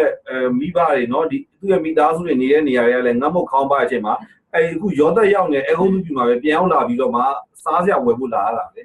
So this is actually what was revealed to Abraham in that dream in chapter 15, that his people would end up in Egypt. အာဗြဟံကိုအိမ်ပတ်ထဲမှာဘုရားရှင်ယူပါအောင်ထဲမှာပေါ်လာပြီးအခန်းကြီး15တော့ပြောခဲ့တယ်သူ့ရဲ့မျိုးနွယ်ကအဲကုန်းလူပြည်အီဂျစ်ကိုရောက်သွားမယ်ဆိုတာဟာပြည့်စုံလာတယ် So Joseph was very powerful in Egypt, and he was able to show his family great honor, and they got to really live in one of the best places, the land of Goshen in Egypt. အဲ့တော့ तू ကသူ့ရဲ့မိသားစုတွေကိုအီဂျစ်ပြည်မှာပေါ့ तू ကအရန်အာနာကြီးနေပြီเนาะအဲ့လိုအီဂျစ်ပြည်မှာ तू ကနေရာပေးနိုင်တဲ့ဂေါရှင်ရမှာနေရာပေးတယ် So when Joseph, when his brothers identify him, they actually do bow down to him as the leader in Egypt. အဲ့အတိုင်းပဲဖြစ်လာတယ် तू ကအဲကုန်းလူပြည်မှာခေါင်းဆောင်ဖြစ်တဲ့အချိန်မှာသူ့ကိုယ်ကသူ့ကိုတကယ်ပဲပျောက်ဖို့ပြီးရှ िख ိုးကြတယ် So we know now they're actually in Egypt. The Israelites are in Egypt for about 430 years. 100เนาะ13 30 430. 30 Yes. မှာနှစ်ပေါင်း430တောင်သူတို့ကြာကြတယ်အဲ့မှာ And I'm just giving a summary kind of the story, but eventually they didn't become slaves right away. At some point in time, the Egyptians became afraid that they were becoming too numerous and powerful. အဲ့မှာသူတို့ကကျွန်နေဖြစ်ပေမဲ့အရန်မွေးလာတော့เนาะကလေးတွေလူကြီးတွေအရန်များလာတော့တစ်ချိန်ကျတော့ဒီအဲကုန်းလူတွေကကြောက်လာတယ်သူတို့ဒီဣသရေလလူမျိုးတွေကိုကြောက်လာတယ် So the Egyptians came up with several ways to lower the number of the Israelites. အဲ့တော့သူတို့ကဘာလဲဆိုလို့ရှိရင်အဲကုန်းလူမျိုးတွေကဣသရေလလူမျိုးတွေလူကြီးရှော့ချဖို့နီးလန်းနေမျိုးစုံလေးလှုပ်လာကြတယ် And one way was to throw all the male babies into the Nile River so they would die. အဲ့ဒီကနေတစ်မျိုးကဘာလဲဆိုလို့ရှိရင်သားယောက်ျားလေးတွေကိုဣသရေလအမျိုးတွေကမွေးမယ်ဆိုနိုင်မြစ်တဲ့ကိုပြစ်ချမယ်သေခိုင်းမယ် But the baby Moses, his mother, made a basket out of bulrushes and she put him into the Nile. ဒါပေမဲ့မောရှေကလေးလေးကိုသူ့အမေကဘာလုပ်လဲဆိုလို့ရှိရင်အမှဖာလေးလုပ်ပြီးတော့မှပေါ့နော်ထည့်ပြီးတော့မှရေထဲမှာမျောပလိုက်တယ် So it's amazing how the plan of God worked out, but the Pharaoh's daughter actually found Moses and took him into her own home. ဘုရားရှင်အကြံစီကတကယ်ပြည့်စုံတာပဲဖာရောမင်းရဲ့သမီးတော်ကအဲ့ဒါကိုမြင်ပြီးတော့မှမောရှေလေးကိုတွေ့တဲ့အချိန်မှာချစ်သွားတယ်သူ့ရဲ့အိမ်ကိုခေါ်လိုက်တယ် And so he grew up in the palace with the king. အဲ့ပြပြချင်တာရှင်ဘီရဲ့နန်းတော်ထဲမှာသူကကြီးပြင်းလာတယ်ပေါ့ But his mother and sister Miriam were actually helped to raise him, which is pretty miraculous. အမှပြန်ပြီးတော့မှဒီကလေးကိုပြုစုပြောထောင်မှုပြန်ပြီးတော့ငှားတဲ့အထင်းကြီးကလည်းသူ့အမမောရှေအမနဲ့မောရှေအမိပဲဖြစ်နေတယ်နမိတ်လက္ခဏာပဲ So Moses grew up learning about the Egyptian way of life, but also his Hebrew. မောရှေကကျတော့ဒီဟေဘရဲလူမျိုးတွေပေါ့နော်အဲ့သူ့ရဲ့လူမျိုးတွေရဲ့ယဉ်ကျေးမှုမှာမကြီးပြင်းလာပဲနဲ့အီဂျစ်အဲဂုတ်လူရဲ့ယဉ်ကျေးမှုမှာကြီးပြင်းလာတယ် So now we're in the book of Exodus, and we're going to spend quite a bit of time on Moses. အဲ့တော့ထမြောက်အကျမ်းထဲမှာရောက်လာတဲ့အချိန်မှာမောရှေအကြောင်းတွေတွေ့ရလိမ့်မယ် Actually, do you want to read Exodus 3:1 through? အခန်းကြီး3ခန်းငယ်1ကနေ6 Miss Amethyst ဖတ်ပေးပါဟာ Miss Amethyst ဖတ်နေတော့နော်ဟိုဖတ်လိုက်လား Elizabeth ဖတ်လိုက်ထမြောက်အကျမ်းအခန်းကြီး3ခန်းငယ်1ကနေ6ဒီနားမှာလာပြီးဖတ်လိုက်လားသမီးလားဒီကျန်လေးဖတ်ကင်မရာထဲမှာဝင်သွားအဲ့ဒါဆိုဝင်မှာမဟုတ်ဒီနားမှာဖတ်လိုက်ဒီကျန်လေးဖတ်လိုက် မောရှေသည်မိမိရောက်မှမိဒရန်ဒီပရောဟိတ်ယေသယောဤသို့စိတ်တော်ကိုထိစေတောနောက်ဘက်သို့ဆောင်သွား၍ဟောရက်အမည်ရှိသောဖျားသခင်တောင်တော်ကိုရောက်လေ၏ထိုအခါဖျားသခင်ကောင်းကင်ဘက်သည်ခြုံထဲကထွက်သောမီးငယ်လေးထိရှာ၏မောရှေသည်ကြည့်သောအခါမီးလောင်၍မခြုံမကျွမ်းပဲရှိသည်ကိုမြင်၏အပေကြောင့်ခြုံမကျွမ်းပဲရှိသည်ဤထင်းစသောယူပါရုံမှာတွား၍ကြည့်ရှုရဆို၏မောရှေတွား၍ကြည့်ရှုကြောင်းကိုထာဝရဘုရားမြင်တော်မူ၏မောရှေကိုခြုံထဲကခေါ်လို့ပြီမောရှေကလည်းအကျွန်ုပ်ရှိပါ၍ရှောက်ပြီဖျားသခင်ကလည်းပချင်းနေတင်းချေနေကိုချစ်လို့တင်းနေတော့ရက်ကတန်ရှင်းသောမြေဖြစ်သည်မျိုး၎င်းငါဒီတင်းဖိုက်ဖျားအာဗြဟံ၏ဖျားအိဇိုက်ဖျားယာကုပ်၏ဖျားဖြစ်သည်မျိုး၎င်းမိတ်လို့ပြီ မောရှေဒီဖျားသခင်ကိုမကြည့်ဘူးမိနာကိုပုံလျက်နေပြီ Yes. Oh, wait, it says. He said, I'm not be. Yes. Okay. I think a party of PRP. So again, God is having to reestablish now who He is and introduce Himself to the Israelites.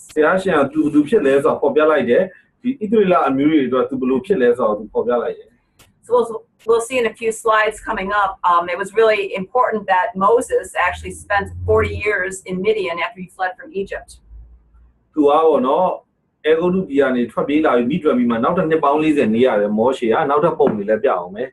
Because he went to in Midian, he came to Mount Horeb, which is the mountain of God. And that would become a very significant place for the Hebrew nation. And again, I don't know what to say about the burning bush, except that fire that fire that's not burning up, whatever. That seems to be the symbol that God uses to introduce Himself to His people. And the Lord actually said when Moses was asking, how are they going to know? How would they believe? He said the sign would be, and again, a sign is a covenant word. Would be that when Moses had brought the people out of Egypt, he would worship on this mountain, which was Mount Sinai.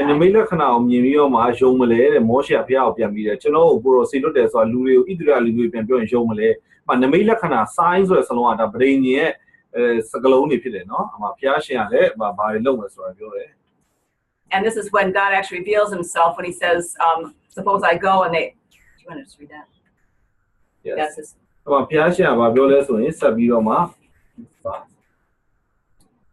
Oh, yeah, I'm not sure what the first number is. Yes, I will find. It must be in 3. Yes, 3. Yes, I will.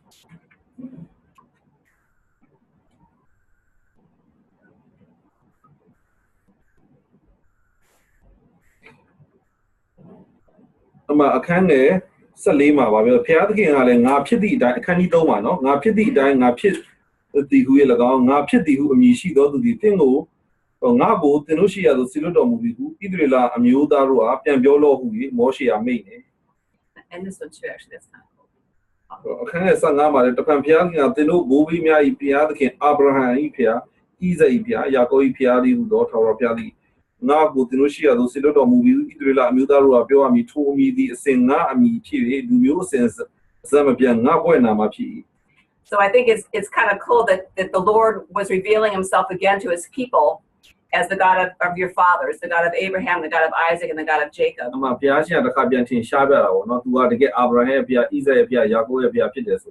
And Moses was asking who he should say, and it's almost like God is saying, "Don't remember who I am. Just tell him who I am." And we have to remember too that the Israelites had been in bondage for several hundred years in a pagan land.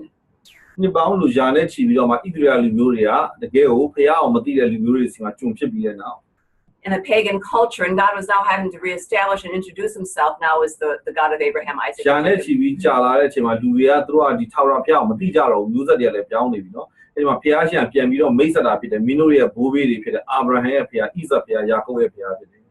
And there's another strange scripture now in Exodus 4:21-26 that I think I'm going to have somebody read. Because again, it seems like all the scriptures that are hard to understand are only hard to understand because we don't understand covenants. But once we understand covenants.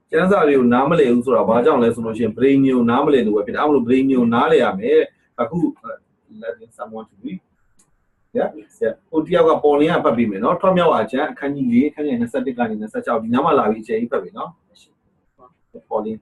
So here I will study, I'm letting the students involved. This is about zipper when they have to. But the guy?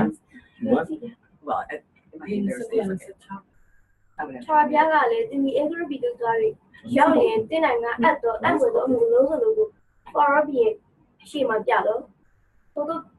pya do le do rin no lo ngo ga khai ma si bi tu di Israel lo ro bo ma lo phe ni le ni for bi ngo le cha bia ga Israel di nga ta chi nga ta u chi nga ta le nga a bu pyu do khoi shi si chen na lo lo lo bu bu ni ni tin ta u bu niငါကုမြင်မိကိုဘိနေမှုကြောင့်တည်ဆိုတော့ကိုမောရှိရမှားထားတော့ He was in his sarcasm night. Sarcasm night, Rabia, the emotion would do it. Come here, Chinga, Shajanovi. Toga Sibora, the Tao, you I, a would keep your bima. Thinking that Julia, linking a Julia against the I don't know you're doing a share not the beautiful soy. Toga Moshi will do on me. Yara, you are leaving a lot of the need to a doing a share not live to evil. Yes, this way. So this is another scripture that always was kind of odd. But now if we understand the importance of a sign of a covenant, and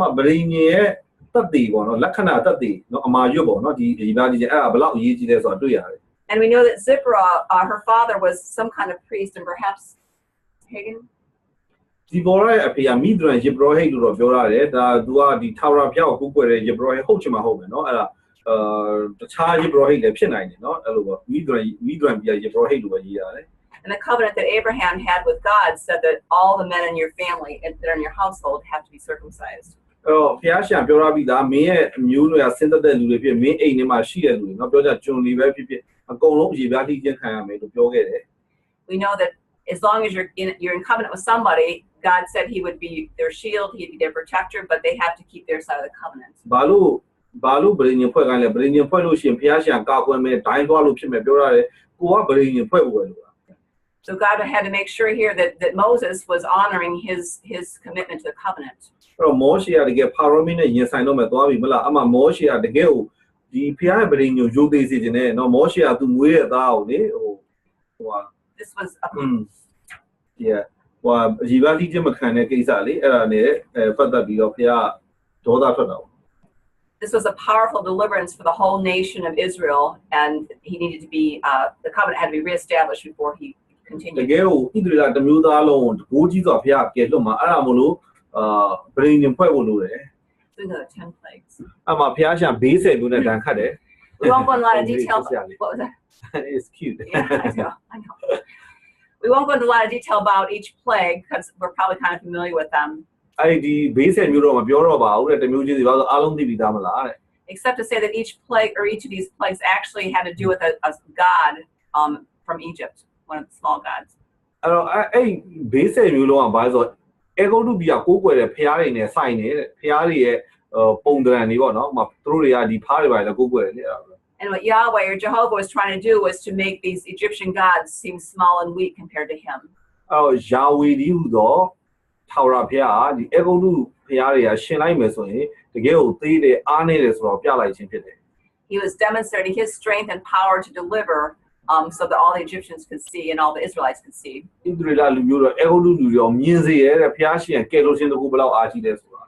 making a clear distinction between himself and the gods of Egypt.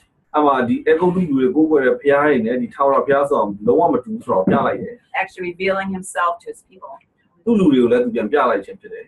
the last plague was the death of the firstborn son in every household of Egypt.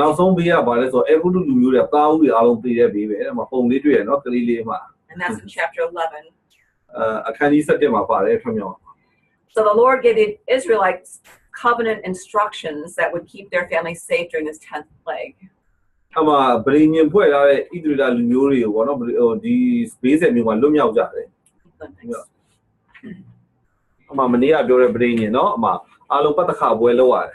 And this had to do with applying the blood, which we talked a little bit about already.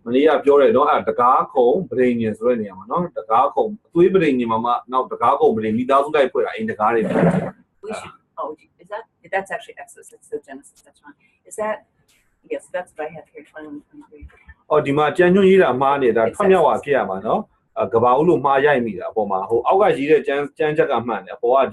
more Exodus. Basins or Indos or not all the guard took Danny, the guard tiny ma, the one miss now the guard catch of you will not miss. Yasha will meet on my chest here to a name and answer. I will skip this, we'll skip. Tamania, not a ponzano. He is no, he be a guy and Nalomia. Okay, so now this is really interesting. I think that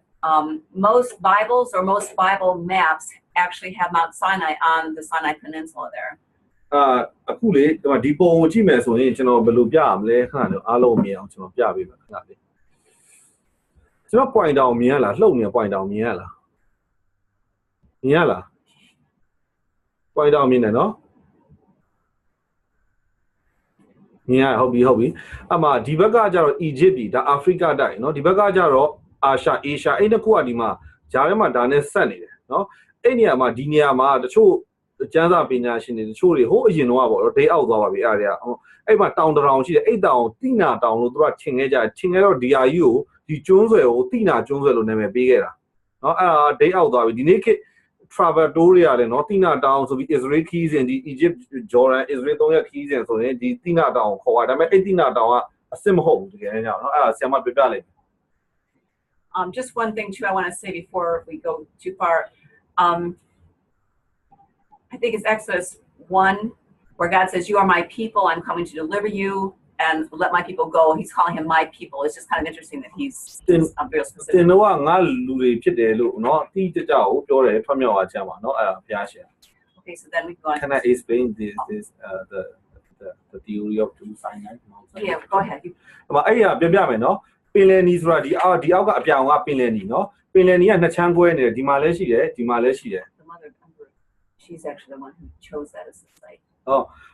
ဒီအခုဒီအရင်လူတွေကသိနေတယ်အခုတိနာတောင်ဆိုတာကိုဘယ်သူကဆုံးဖြတ်ခဲ့လဲဆိုတော့เนาะဒီ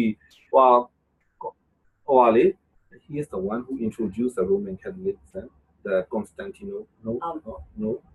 Constantine I mean Constantine Yeah Constantine the mother of Constantine เนาะမှာ Constantine ဆိုတာ Roman Catholic เนาะဂိုင်းကနာကိုစပြီးတော့မှတည်ထောင်ခဲ့တဲ့ဒီ AD 330တော့တည်ထောင်ခဲ့တဲ့ Empire ဘီရင်เนาะ Constantine ဆိုတာရှိတယ်အဲ့ Constantine ရဲ့အမေဖြစ်တဲ့နော် Helena of Constantinople လို့ခေါ်တာရှိတယ် Constantinople က Helena ဆိုတဲ့အမျိုးသမီးဆိုတာရှိတယ်ဟိုမိဖုရားကြီးပေါ့နော်အဲ့နေရာကို तू ကဒီခရစ်ယာန်တွေဟာစိတ်ဝင်စားတော့လေ့လာတော့အဲ့ခေတ်တော့အာနာနဲ့လေ့လာတဲ့အချိန်မှာဒီတောင်တွေ့တော့ဒါကိုတိနာတောင်လို့သတ်မှတ်ပြီးအဲ့နေရာမှာရှိတဲ့ဟာကိုတိနာတောင်လို့ तू ကသတ်မှတ်ခဲ့တာအဲ့မို့နောက်ပိုင်းမှာလူတွေကသွားလေကြတာပဲပါတယ်ဖျားဖူးသွားအဲ့နေရာလေတာဖြစ်ခဲ့တာဒါပေမဲ့အဲ့သိပ္ပံကြီးကြတိကျရှာဖွေရတာမဟုတ်ဘူးပင်လယ်နီကဒီမှာဒီလိုနှစ်ချမ်းကွဲနေတာနော်ဒီမှာအရင်တော့ဘယ်လိုထင်ခဲ့လဲဘာလို့ तू အဲ့လိုသတ်မှတ်ခဲ့လဲဆိုတော့အဲ့ခေတ်တုန်းကဟိုးရင်ခေတ်တုန်းကပါအဲ့တုန်းကပညာရှင်တွေကစဉ်းစားတော့အေဂိုလူပီကနေပင်လယ်နီကိုဖြတ်တယ်ဆိုတော့ဒီနားမှာဒီဘက်ပင်လယ်နီကိုဖြတ်တာဖြစ်မယ်ဖြတ်ပြီးရင်ဒီမှာတောင်ကဒီမှာရှိတာအဲ့ဒါတိနာတောင်ဖြစ်လိမ့်မယ်လို့ तू ကထင်ခဲ့ကြတာပြီးမှခါနန်ပြည်ကိုဒီအပေါ်ဝင်သွားတယ်လို့ तू ကယုံတာဒါပေမဲ့တကယ်တမ်းပြန်လေ့လာကြည့်တော့ပင်လယ်နီကိုဖြတ်တယ်ဆိုတဲ့နေရာမှာဒီဘက်ကဟာမဟုတ်ပဲねဒီဘက်ကဟာကိုဖြတ်တာကျွန်တော်ပြောတာနားလည်မယ်နော်ဒီဘက်ကနော်မြင်ရတယ်နော်အဲ့ဒါကိုဖြတ်ပြီးတော့မှတိနာတောင်ကဒီဘက်မှာ Saudi Arabia နိုင်ငံထဲမှာရှိတာ Saudi Arabia နိုင်ငံမှာတကယ်သိပ္ပံအထောက်အထားတွေပုံအထောက်အထားနဲ့လုံးဝသိကြတယ်တိနာတောင်ကြီးကဒါပေမဲ့ Saudi ဘီယံက तू ကဟိုဂျူးတွေကိုမကြိုက်ဘူး तू က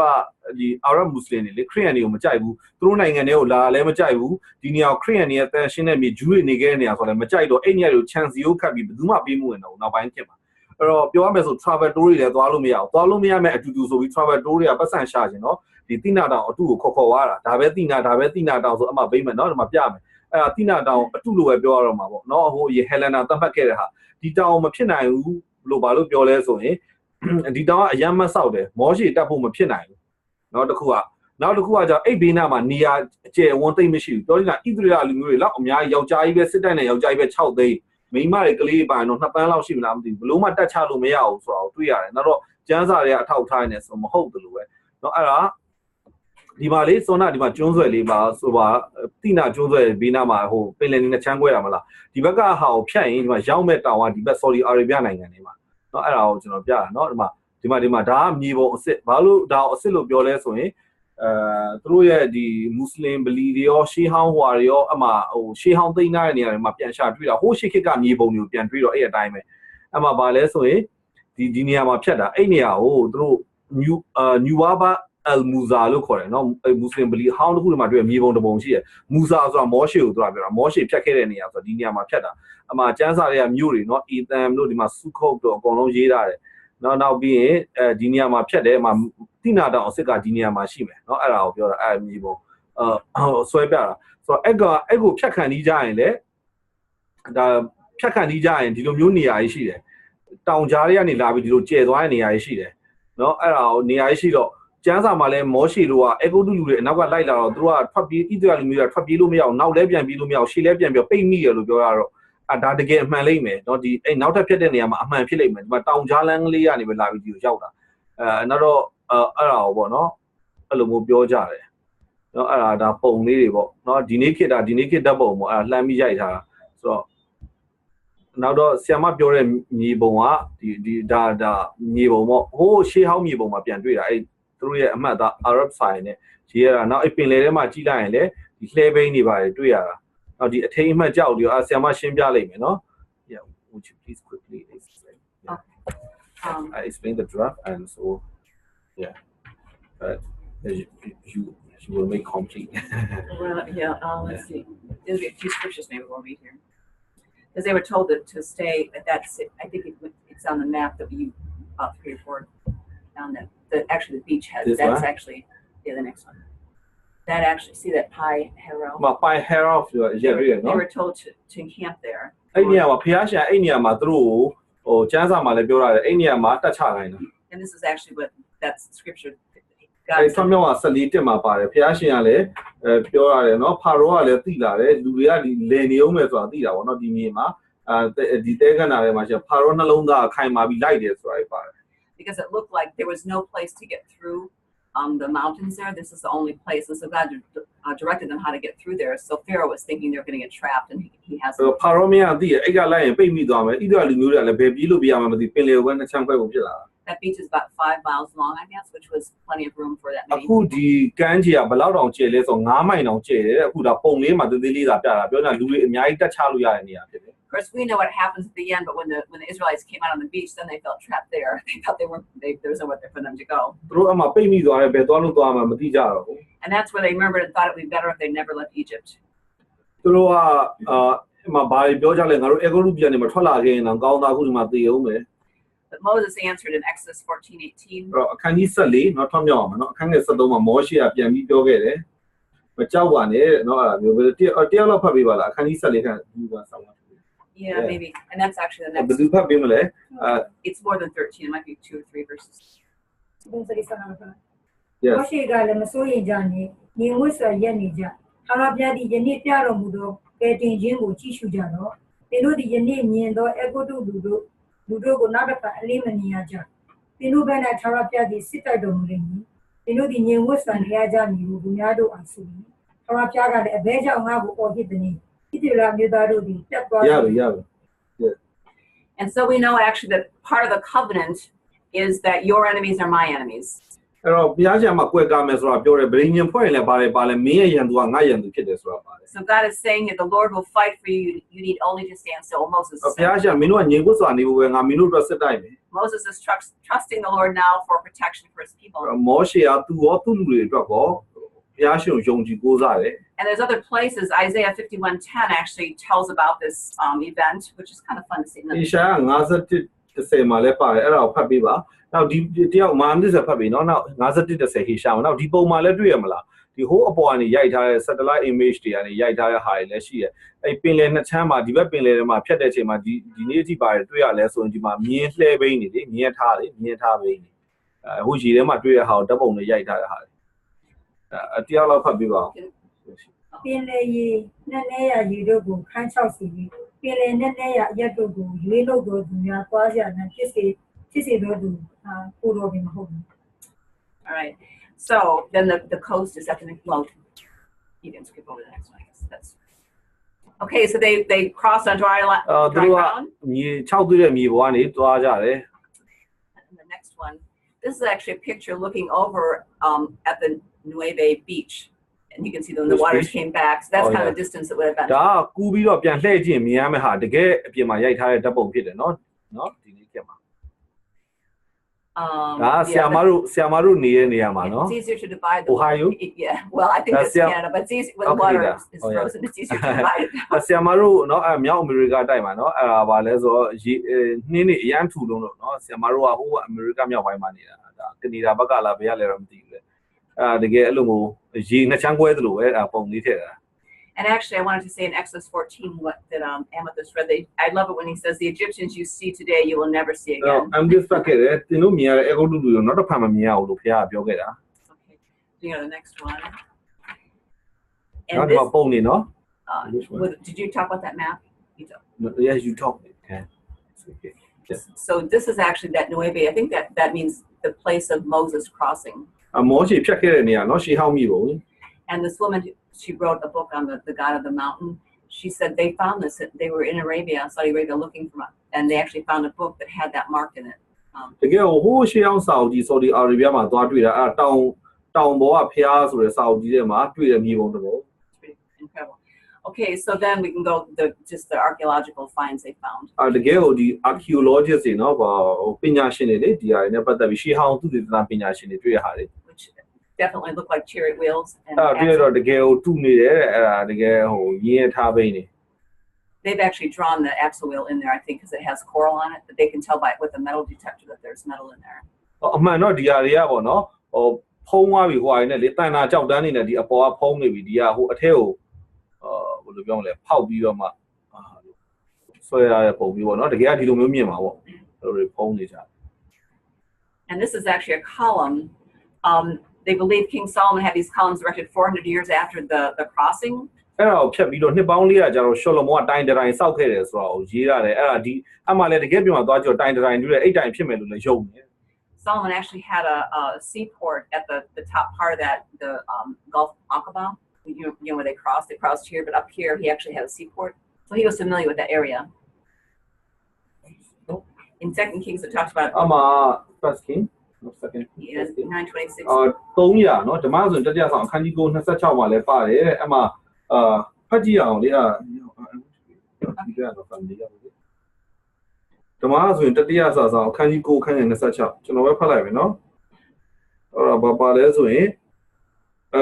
တဖန်ရှောမုန်မင်းကြီးဒီအေဒုံဆိုတာပင်လယ်နီ Red Sea လို့ပြောတာနော်ပင်လယ်နီဆိုတာအေဒုံပင်လယ်ကမ်းနားနိုင်တယ်နော်အဲ့ကမ်းနားမှာအေးလို့တော့အဲ့အရက်ကိုပြောတာအေးလို့မြို့မှာနီးစပ်တော့ဇေယုံဂါဘာမြို့မှာသင်္ဘောတို့ကိုတီလုပ်တယ်ဆိုတော့ရှောလမုန်ကအိမ်နားမှာလည်းသင်္ဘောတွေလည်းစောက်ခဲ့တယ်ပေါ့နော်အိမ်နားမှာအလုပ်လုပ်ခဲ့တာ There's actually one on either side of the river, right, about where the crossing would have been. In fact, that's on that beachhead. One of them is on the beachhead. But Saudi Arabia sort of doesn't want it. I think they cut theirs down. But they actually found a column on both sides. Oh, နှစ်ဖက်လုံးပေါ့နော်အဲ့တော့ပညာရှင်တွေလိုက်ရှာတော့နှစ်ဖက်လုံးပေါ့အဲ့ဒီဘာခေါ်လဲအဲ့သူတို့ဖြတ်တဲ့နေရာလေပင်လယ်နီရဲ့မဖြတ်ခင်ကမ်းဟိုဘက်ကမ်းမှာအဲ့လိုတိုင်နေတွေ့တာရှောလမုန်အလုပ်လုပ်ခဲ့တယ်ထင်တယ်နောက်ပိုင်းတော့ဒီ Saudi Arabia နိုင်ငံသူတို့ဘက်အချမ်းဟောက်ဖြတ်ဖြိုပလိုက်တယ်ထင်တယ် This Isaiah 2 is interesting. It seems like it အဲ့ might တော့ be တွေ့ပြီးတဲ့နောက်ပိုင်းမှာလေပညာရှင်တွေကဟေရှား19မှာလည်းပါတယ်ဟေရှား19ဖတ်ပြမယ်နော်အခန်းကြီး19အခန်းငယ်19မှာ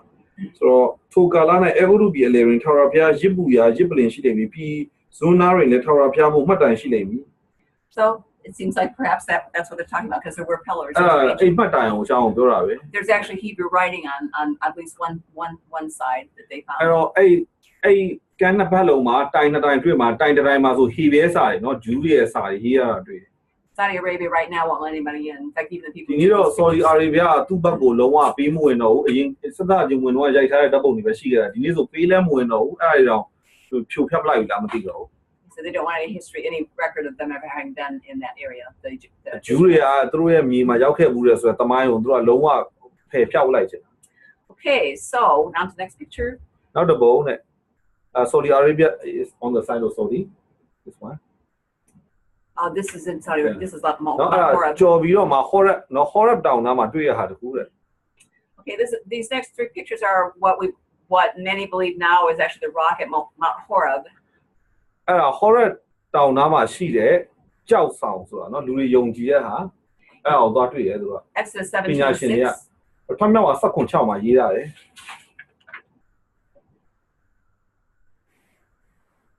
It's very interesting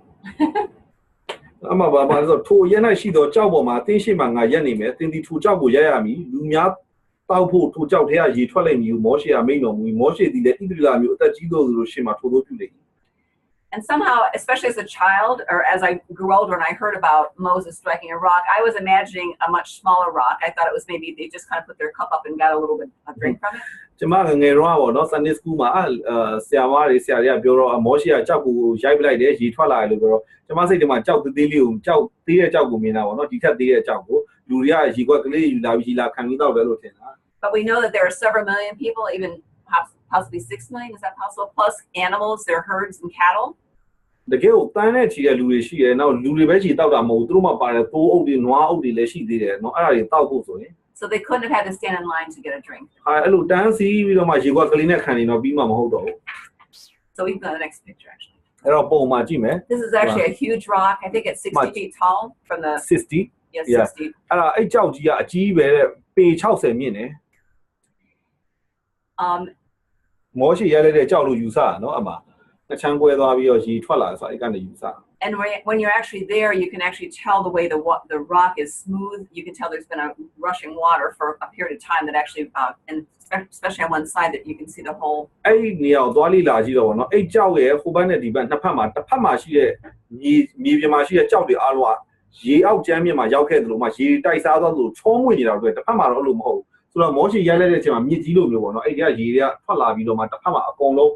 စီးဆင်းသွားမှာဗောနော်အဲ့ဒါ And there's even a water bed. There's a place down there where could have made a big reservoir, actually. ရေအောက်ကျမ်းမြင့်လိုဖြစ်သွားမှာဗောအဲ့ကြောက်တွေကအဲ့ညမှာလူတွေကအများကြီးအဝအတော့ဗောနော်အဲ့လိုမျိုးမှပဲဖြစ်မှာ So Psalm 105:41 actually talks about the rock. မှာ105ခုမြောက်သောစာလံအခန်းငယ်41မှာလည်းကြောက်အကြောင်းပြောတယ်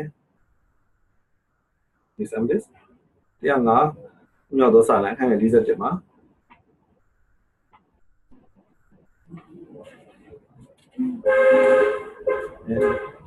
this picture another one နော် They, ဖတ်ဖို့လိုတယ် ကြောက်ကိုလည်း profit တူ is that the wrong number? ရေဒီထွက်၍ပြတ်ချောက်တော့အရင်ကမြစ်ကလေးစီးသွားတယ် သွေး6တာကိုအင်္ဂလိပ်လိုကခန္ဓာလို့ရေးတာနော်ကြောက်ကနေရေရဘလို့လဲမြစ်လိုမျိုးစီးသွားရလို့ရေးရတာ So it gushed out. It was like a river, a stream of တကယ်ကို gas out လို့ရအရှိန်နဲ့ထွက်သွားတာနော်တကယ်ကိုမြစ်ကြီးလို့အရှိန်နဲ့ပေါက်ထွက်လာ enough to feed millions of animals and တကယ်ကိုတန်းနဲ့ချီတဲ့လူတွေရောတိရစ္ဆာန်တွေရောတောက်ဖို့ဖြစ်တယ် 1 Corinthians 10:1-5 is also pretty exciting. First Corinthians နော်1ကော10အခန်းငယ်1ကနေ9လေစိတ်လှုပ်ရှားဖို့ကောင်းတယ် Miss Amdes ဖတ်ပြီမလား1ကော10 1ကနေ9ပါ Corinth ဩရာစာပထမစာဆောင်အခန်းကြီး10အခန်းငယ်1ကနေ9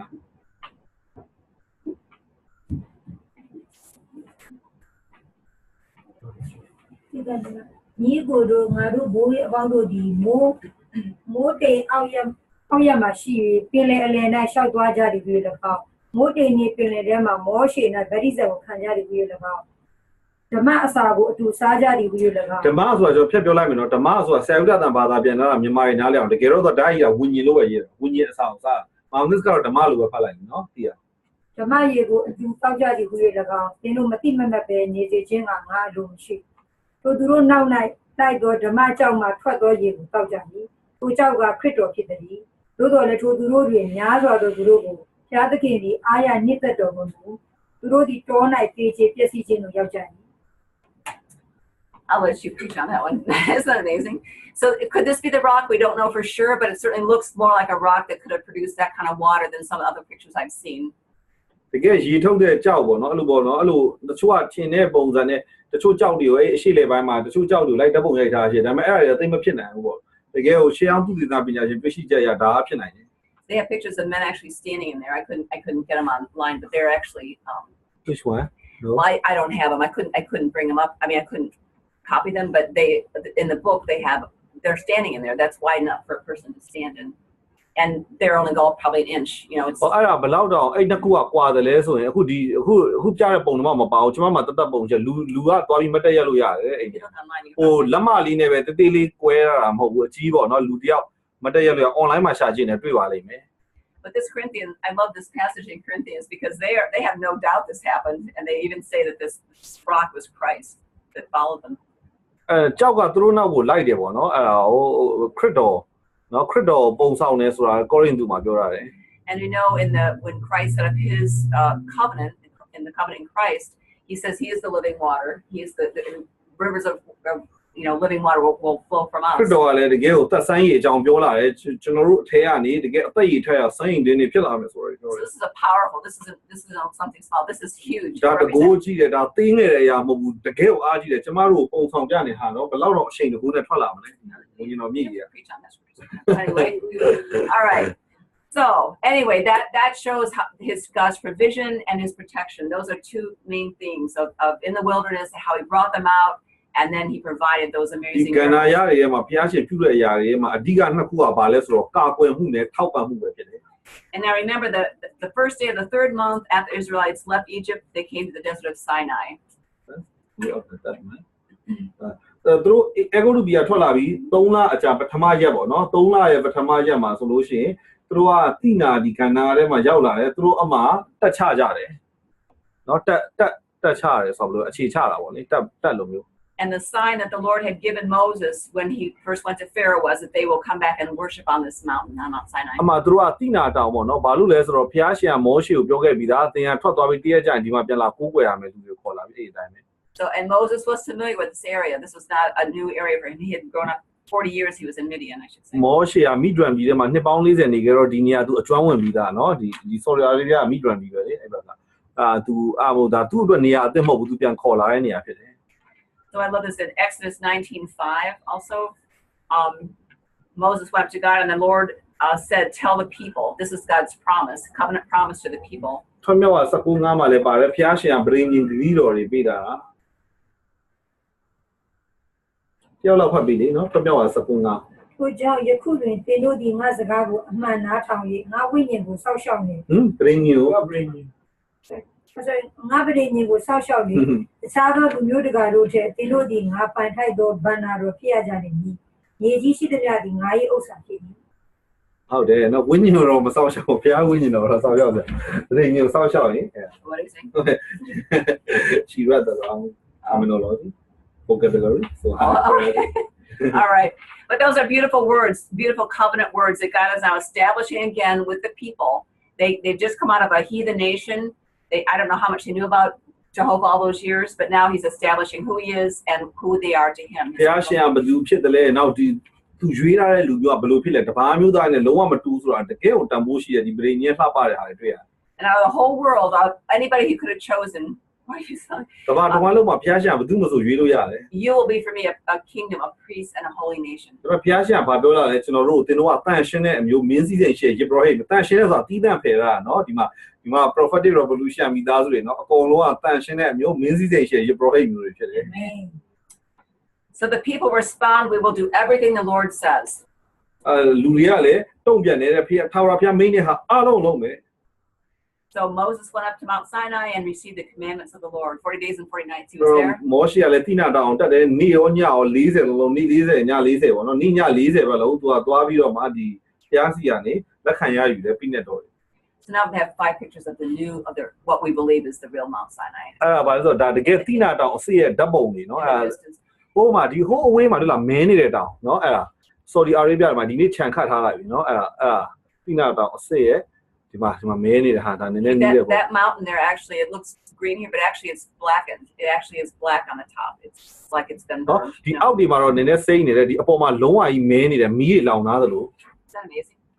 Yes. ဘုရားရှင်ကတကယ်စင်းကြွအချင်းမီးတွေပိုင်းနဲ့ထင်ရှားတယ်မလားမိုးကြိုးတွေပြစ်တဲ့မီးတွေမီးကိုတိုင်ရင်တက်တယ်ဆိုအဲ့ဒီအတိုင်းပဲ And that's another mount on it, but it appears that those look like tablets of stone, don't they? Because it says he told Moses to cut, some tablets. So it's almost, you almost wonder, is this where he could have cut them from? နော်အကြောက်ပြားလိုမျိုးပုံစံမျိုးတွေတွေ့ရတယ်အဲ့လိုပဲကြောက်ပြားတွေထုတ်လိုက်လားမသိဘူးလက်ဒီတောင်ကနေပဲနောက်ထပ်တစ်ဖက်ပေါ့တောင်ရဲ့နောက်ထပ်မျက်နှာပြင်တစ်ဖက် And that's the cave Elijah yeah ဒီမှာဂူလဲတွေ့တယ်မှာကျမ်းစာမှာဆိုအဲ့ခေါ်တဲ့အရာမှာလာပြီးတော့မှအေလိယဂူထဲမှာဝင်တယ်အဲ့တောင်ပေါ်မတက်ခင်မှာဆိုအဲ့ဂူပေါ့နော်ဂူပေါ့ဒါ like a drawing of ဒါကြောင့်ပုံဆွဲရတာတဲ့အမှဘာတွေပါလဲဒီမှာတော့တောင်နော်တိနာတောင်ထိတ်မှာမဲနေတယ်ဟုတ်လားနောက်ပြီးမှအေလိယဂူကဒီမှာရှိမယ်နောက်ဒီတောင်ထိတ်မှာဟိုဟာရှိတယ်ဗာလဲကြောက်ကြားဆိုတာနှစ်ချမ်းကွဲနေတဲ့ဟာလေးရှိတယ်မောရှိကိုဘုရားရှင်အဲ့ဂျားလေးထဲမှာထည့်ထားပြီးတော့မှဘုရားရှင်ကဟိုဟာလေမောရှိကိုမျက်နှာမပြဘူးလေမောရှိကိုအဲ့ကြားထဲမှာထည့်ထားပြီးလက်နဲ့အုပ်ပြီးတော့မှကြောပဲပြရဲဆိုတဲ့နေရာပေါ့နောက်ဒီအောက်မှာလဲဗာတွေတွေ့ရလဲဆိုရင် ဟိုရစ်ပလင်တွေတွေ့တော့မယ်မောရှေစောက်ခဲ့တဲ့ရစ်ပလင်လို့ယုံတယ်နောက်ပြီးရင်တိုင်12တိုင်เนาะသူတို့ဣသရေလမျိုး12မျိုးနဲ့ဒါဒီနေ့ခေတ်မှာပြန်ဆောက်ထားတဲ့ဆော်ဒီအာရေဗျအဆောင်တဲเนาะဒီနေ့ခေတ်မှာသူတို့ကတော့ကင်းဆောင်ထားတဲ့နောက်ဒီမှာကြောက်ပုံတွေရှိတယ်သလားကြောက်တွေပုံထားတာအဲ့ဒါဘာလဲဆိုတော့တေလို့လေဟိုတကြိုထားတဲ့မျိုးယုံကြည်ရဘာလို့ဆိုတော့လူတွေအများကြီးစီရင်ခံပြီးတဲ့တေသေးတယ်မလားနောက်ပြီးရင်ဒီရွှေနွားရုပ်ကိုလှုပ်တဲ့ဆိုတဲ့နေရာမျိုးတွေလည်းတွေ့ရတယ်ဟုတ်လား yes we can ဒါတောင်အကူပေါ့နော်ဂူရဲ့အထက်ကနေအပြင်ပြန်ကြည့်လို့မြင်ရတဲ့ပေါ့ You're doing a good job. All right. So we go on to the cow, I guess. Yeah. All right. So while Moses was on the mountain for 40 days and 40 nights, the people got afraid. They started wondering, where is he? Why is he taking so long? မောရှေကရပောင်း40လုံးတက်တဲ့အချိန်မှာလူတွေကကြောက်တယ်ဘာလို့လဲမောရှေအကြာကြီးသွားတယ်သိများသိပြီလား And there was a thunder and lightning and the trumpet sounding and the smoke and they were trembling with fear. မိုးချိုးဖြစ်တယ်မိုးချိနေနောက်ပြီးရင်ဒီတဘိုးမဟုတ်တဲ့နေကြားတယ်လူတွေကအရန်ကြောက်ကြတယ် Remember, they just come out of Egypt. So Aaron actually led the people in gathering gold from their earrings and making actually a golden calf. အဲ့တော့ဘာလို့ဆိုအေဂိုဒူပြည်ကနေထွက်လာတော့ပါလာတဲ့ရွှေပေါ့နော်ငကတ်တွေပါတယ်အကုန်ချွတ်ပြီးတော့မှအဲ့ရွှေတွေကိုကြိုပြီးတော့မှဒီရွှေနွားရုပ်လုပ်တယ်အာရုံကဥဆောင်တယ် And actually Exodus 32:4, this is kind of heartbreaking. အမှတကယ်နှလုံးကြည်ခွဲဖို့ကောင်းတယ်ဖတ်တာထွတ်မြောက်တာ32အခန်းငယ်4မှာ32မှာတယောက်လောက်ဖတ်ပေးပါ ဖာရုံဒီလည်းလက်ခံ၍နွားတကယ်ရုပ်ပုံတရံကိုကညစ်နေရေးသားပြီးတွန်းလေပြီလူများတို့ကလည်းအိုဣသရေလအမျိုးဒီဖျားသည်တင့်ကိုအဂုတုပြည်မှာနှုတ်ဆောင်တော်ဒီဖျားသည်ဖြစ်တော်မူ၏မြန်မာလူကဖျားလိုပဲရေးတယ်နော်အင်္ဂလိပ်လို S ပါဤဖျားများသည်ဆိုတာနွားရုပ်ကအကြီးကြီးရုပ်လို့ရှိမှာပေါ့ကျွန်တော်အသေးကြီးလေနွားရုပ်တွေအများကြီးလုပ်တယ်လို့လုပ်ကြည့်တယ် So that's really heartbreaking here. God just delivers them out of Egypt, across the Red Sea, and now. ကြည်ခွဲဖို့ကောင်းတယ်ဖျားရှင်ကတကယ်အေဂုတုပြည်ကနေလူတွေကိုကယ်လွတ်ခဲ့တယ်ပင်လယ်မျိုးလည်းဖြတ်ခဲ့တယ် And Aaron, this quickly now he's saying, here Israel, here is your God. အာရောကပြောတယ်ဒီမှာဣသရေလလူမျိုးတွေကြည်ပါဒါမင်းတို့အေဂုတုပြည်ကနေနှုတ်ဆောင်လာတဲ့ဖျားတွေကိုကြည်ပါလို့ပြောတယ် So actually, these are actually pictures that are found on what looks like an altar that have been engraved, and that is the Egyptian ox, I guess, whatever, or bull. That is the way they draw their bulls, and it's really a unique type of hieroglyphic, I guess. နောက်ပြီးတော့အဲ့တောင်မှာလည်းပါတယ်တွေ့လဲဆိုလို့နွားရုပ်ပုံကြီးဆွဲရတာလည်းတွေ့တယ်ဘူဘီယူလား Yes. အမနွားတွေပေါ့နော်အဲ့ဆွဲရတဲ့နွားရုပ်ကအေဂုတုလူတွေဆွဲတဲ့နွားပုံနဲ့တစ်ထပ်သေးတွေဖြစ်တယ်နော်အမပုံတွေအများကြီးဆွဲတာတို့ကျန်တဲ့နော်ရွှေရုပ်လည်းလုံးမယ်နောက်နွားဖျားတွေလောက်တာပေါ့လေ There are hundreds of them all over this.သူကတကယ်လောက်တာတော့တရုပ်ပဲလဲဟုတ်မှာပေါ့ကျန်တဲ့ပုံတွေလည်းဆွဲတာပေါ့ကူးပွဲတာအဲ့ဒါကိုယာနဲ့ချီပြီးတော့ So that's actually it looks like an altar. They're so huge. I don't know if they actually moved them there, but this is where perhaps they put the golden calf, and that's why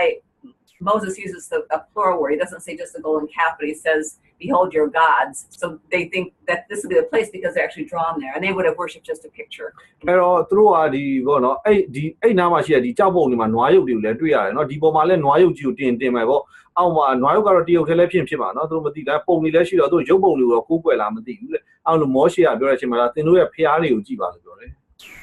အမကြောက်တွေပါအမပုံတွေတွေ့ရနော်အဲ့ကြောက်တောင်ရဲ့ဘေးနားမှာသူတို့ကြောက်တွေပုံလာတဲ့နေရာ And the fence, of course, in Saudi Arabia is not wanting anybody in there. ဒီနေ့တော့ဘယ်သူမှပေးမဝင်တော့ဘူးခြံစီကိုခတ်ထားတယ်ဆော်ဒီအာရေဗျ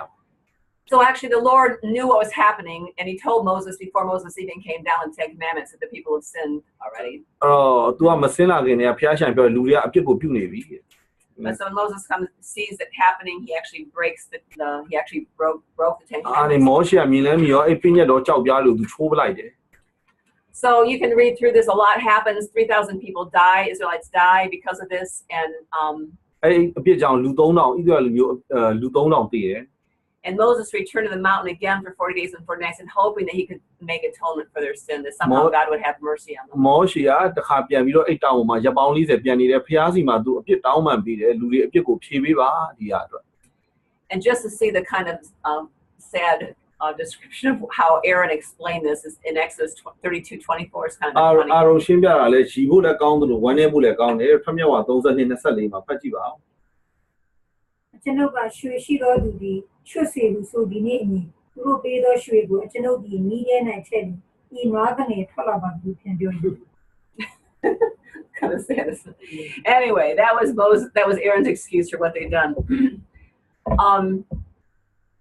And while Moses is on the mountain, it's at the second time, it's interesting that he really intercedes for the people. မောရှေနောက်တစ်ချိန်မှာလူတွေကိုစားပြုတ်ပေးတယ်ဒီမှာဆူတောင်းတယ်နောက်တစ်ခါရပောင်း40တက်တယ် I think the Lord in his mercy really wanted to hear Moses intercede and plead for their case လူတွေအတွက်မောရှေတောင်းပန်ပေးတယ်ဗောနော်လူတွေလည်းအမှထွက်မြောက်33မှာပါတယ်ဖတ်ကြည့်ပါအောင် It's really covenant language that Moses actually uses to remind God these are your people မောရှေကဘာပြောလဲဆိုတော့ဒါကိုရောရဲ့လူတွေဖြစ်တယ်ဆိုအဲ့ဒါဗြိညင်အတုံးတော့ပြောနေတာဘုရားရှင်ပိုင်တဲ့လူတွေပဲဗြိညင်ဖွဲ့ရတဲ့လူတွေပဲ တို့ဖြစ်၍ကျွန်ုပ်ဒီရှေ့တော်၌မျက်နှာရနေမျက်နှာရကြောင်းကိုကျွန်ုပ်သိပါမည်ကိုရိလမ်းကိုပြတော်မူပါဒီလူမျိုးဒီကိုရိလူဖြစ်ကြောင်းကိုသိကျင်တော်မူပါကျွန်တော်တောင်းပန်ပါဤကိုထာဝရအားလျှောက်ဆို Yes So the Lord really reveals himself even further Moses asked to see his glory he says show me your glory Lord မောရှေကအဲ့ဒါပြီးတော့နောက်တစ်ပါလဲဆိုဘုရားဘုန်းတော်မြင်ကျင်လာကိုရောဘုန်းတော်ပြပါလို့ပြောလာတယ်အခန်းငယ်18မှာပါတယ်နော် So Moses is in a cleft of the rock on Mount Sinai while the Lord proclaims မောရှေရဲ့တောင်ပေါ်မှာရှိတဲ့ဒီအဲ့ကြောက်ကြားမှာပေါ့နော်ထာဝရဘုရားသူ့ကိုထားရလိုက်တယ် I don't have the scripture but that should read that because he described himself as compassionate and gracious I'm sure Moses was wondering what would he say how is he going to reveal himself to him အမှဘုရားရှင်ကဘာလဲဆိုတော့ကျွန်တော်ဖတ်ပြမယ်နော်18ကနေစပြီးဖတ်မယ်နော်တဖန်တော့နဲ့ကိုရိုဘုံကိုကျွန်တော်အားပြတော်မူပါလို့ကျွန်တော်တောင်းလျှောက်လေထာဝရဘုရားငါကောင်းမှုခြင်းရှိသမျှသိရှိမှငါလျှောက်သွားစေမယ်ထာဝရဘုရား၏နာမတော်သည်သိရှိမှငါကြွေးကြော်မယ်ငါသည်ကျေးဇူးပြုလို့တော်သူကျေးဇူးပြုမယ်တနာလို့တော်သူတနာမယ်သူရရင်တင်ဒီငါမျက်နှာကိုမမြင်နိုင်ရငါမျက်နှာကိုမြင်နေသက်ရှင်သူစုံကြောက်မှမရှိငါနာမနေရတခုရှိသည်တင်ဒီကြောက်ပေါ်မှာရဲရမည်ငါပုံလျှောက်တော်ခါတင့်ကိုကြောက်ကြမှာငါသွင်းကြပြီငါကြွားသွားသည်အခိုက်တင့်ကိုငါလက်နဲ့ဖို့အုပ်ပြီးတဲ့ငါလက်ကိုရုပ်သိမ်းတော့ကငါကြောဘူးတာမြင်ရမည်ငါမျက်နှာကိုမမြင်ရဘူးမိတ်နေတဲ့နောက်မိတ်ပြီးတော့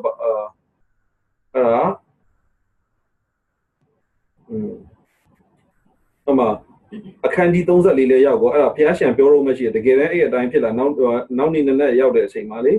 အဲ့မှာထာဝရဘုရားမိုးတိမ်နဲ့ဆင်းသက်တာတွေရောအခန်းငယ်9မှာပါတယ်34ထဲမှာ6မှာကျတော့ထာဝရဘုရားဒီမောရှေရှိမှကြွသွားတော်မူတဲ့ထာဝရဘုရား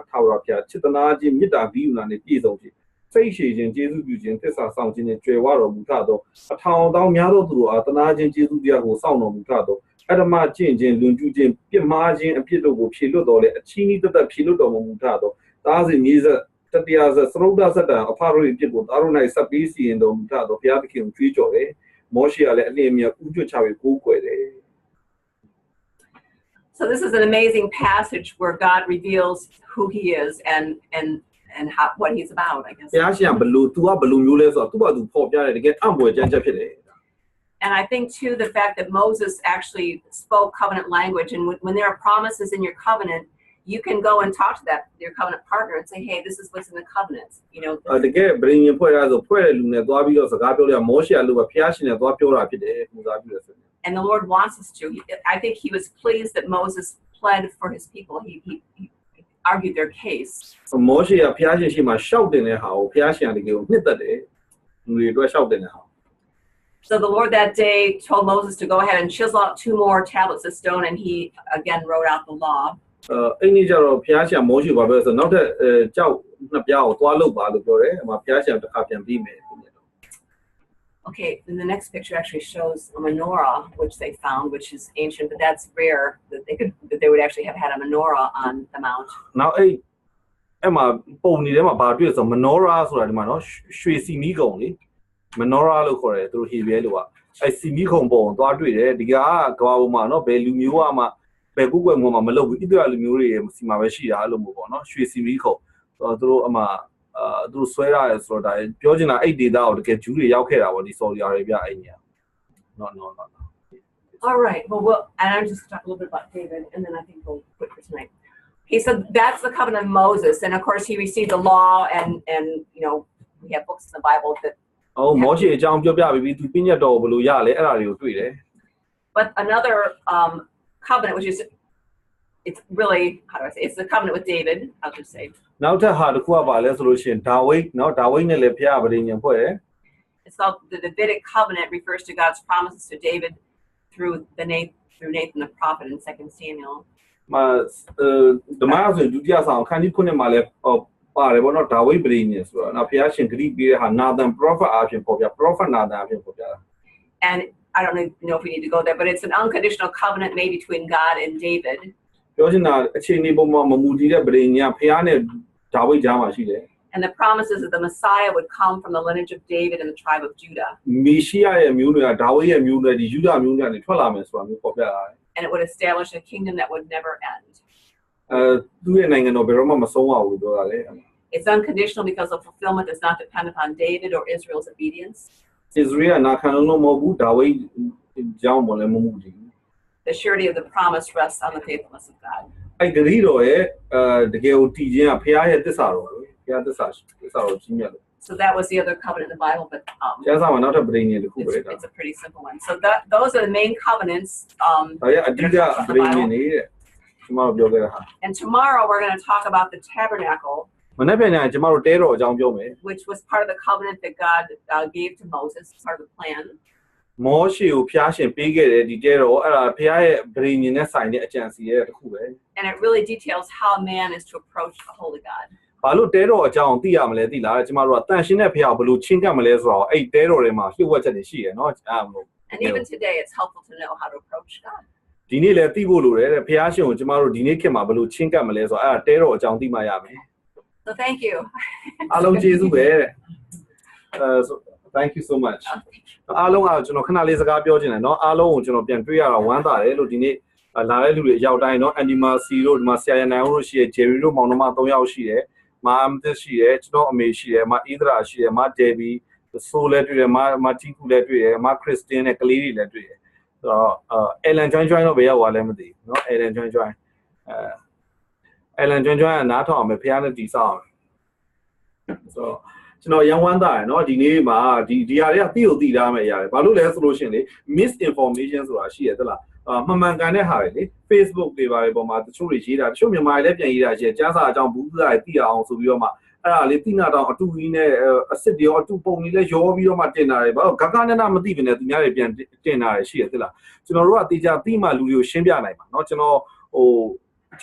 ်အမှုတော်ဆောင်ခြင်းနဲ့တကယ်ဆရာနောက်ပဲလိုက်မယ်လို့ပြောတဲ့သူတွေရှိရယောဟန်တို့အောင်ထေးဦးတို့တချို့ဆိုအောင်ထေးဦးတို့ဆိုပါတယ်သူကျောင်းတော်ဆက်မတက်ချင်တော့ဘူးလေသူကဒီနှစ်ကိုရန်တက်ပါအဲ့ကလေးကလေ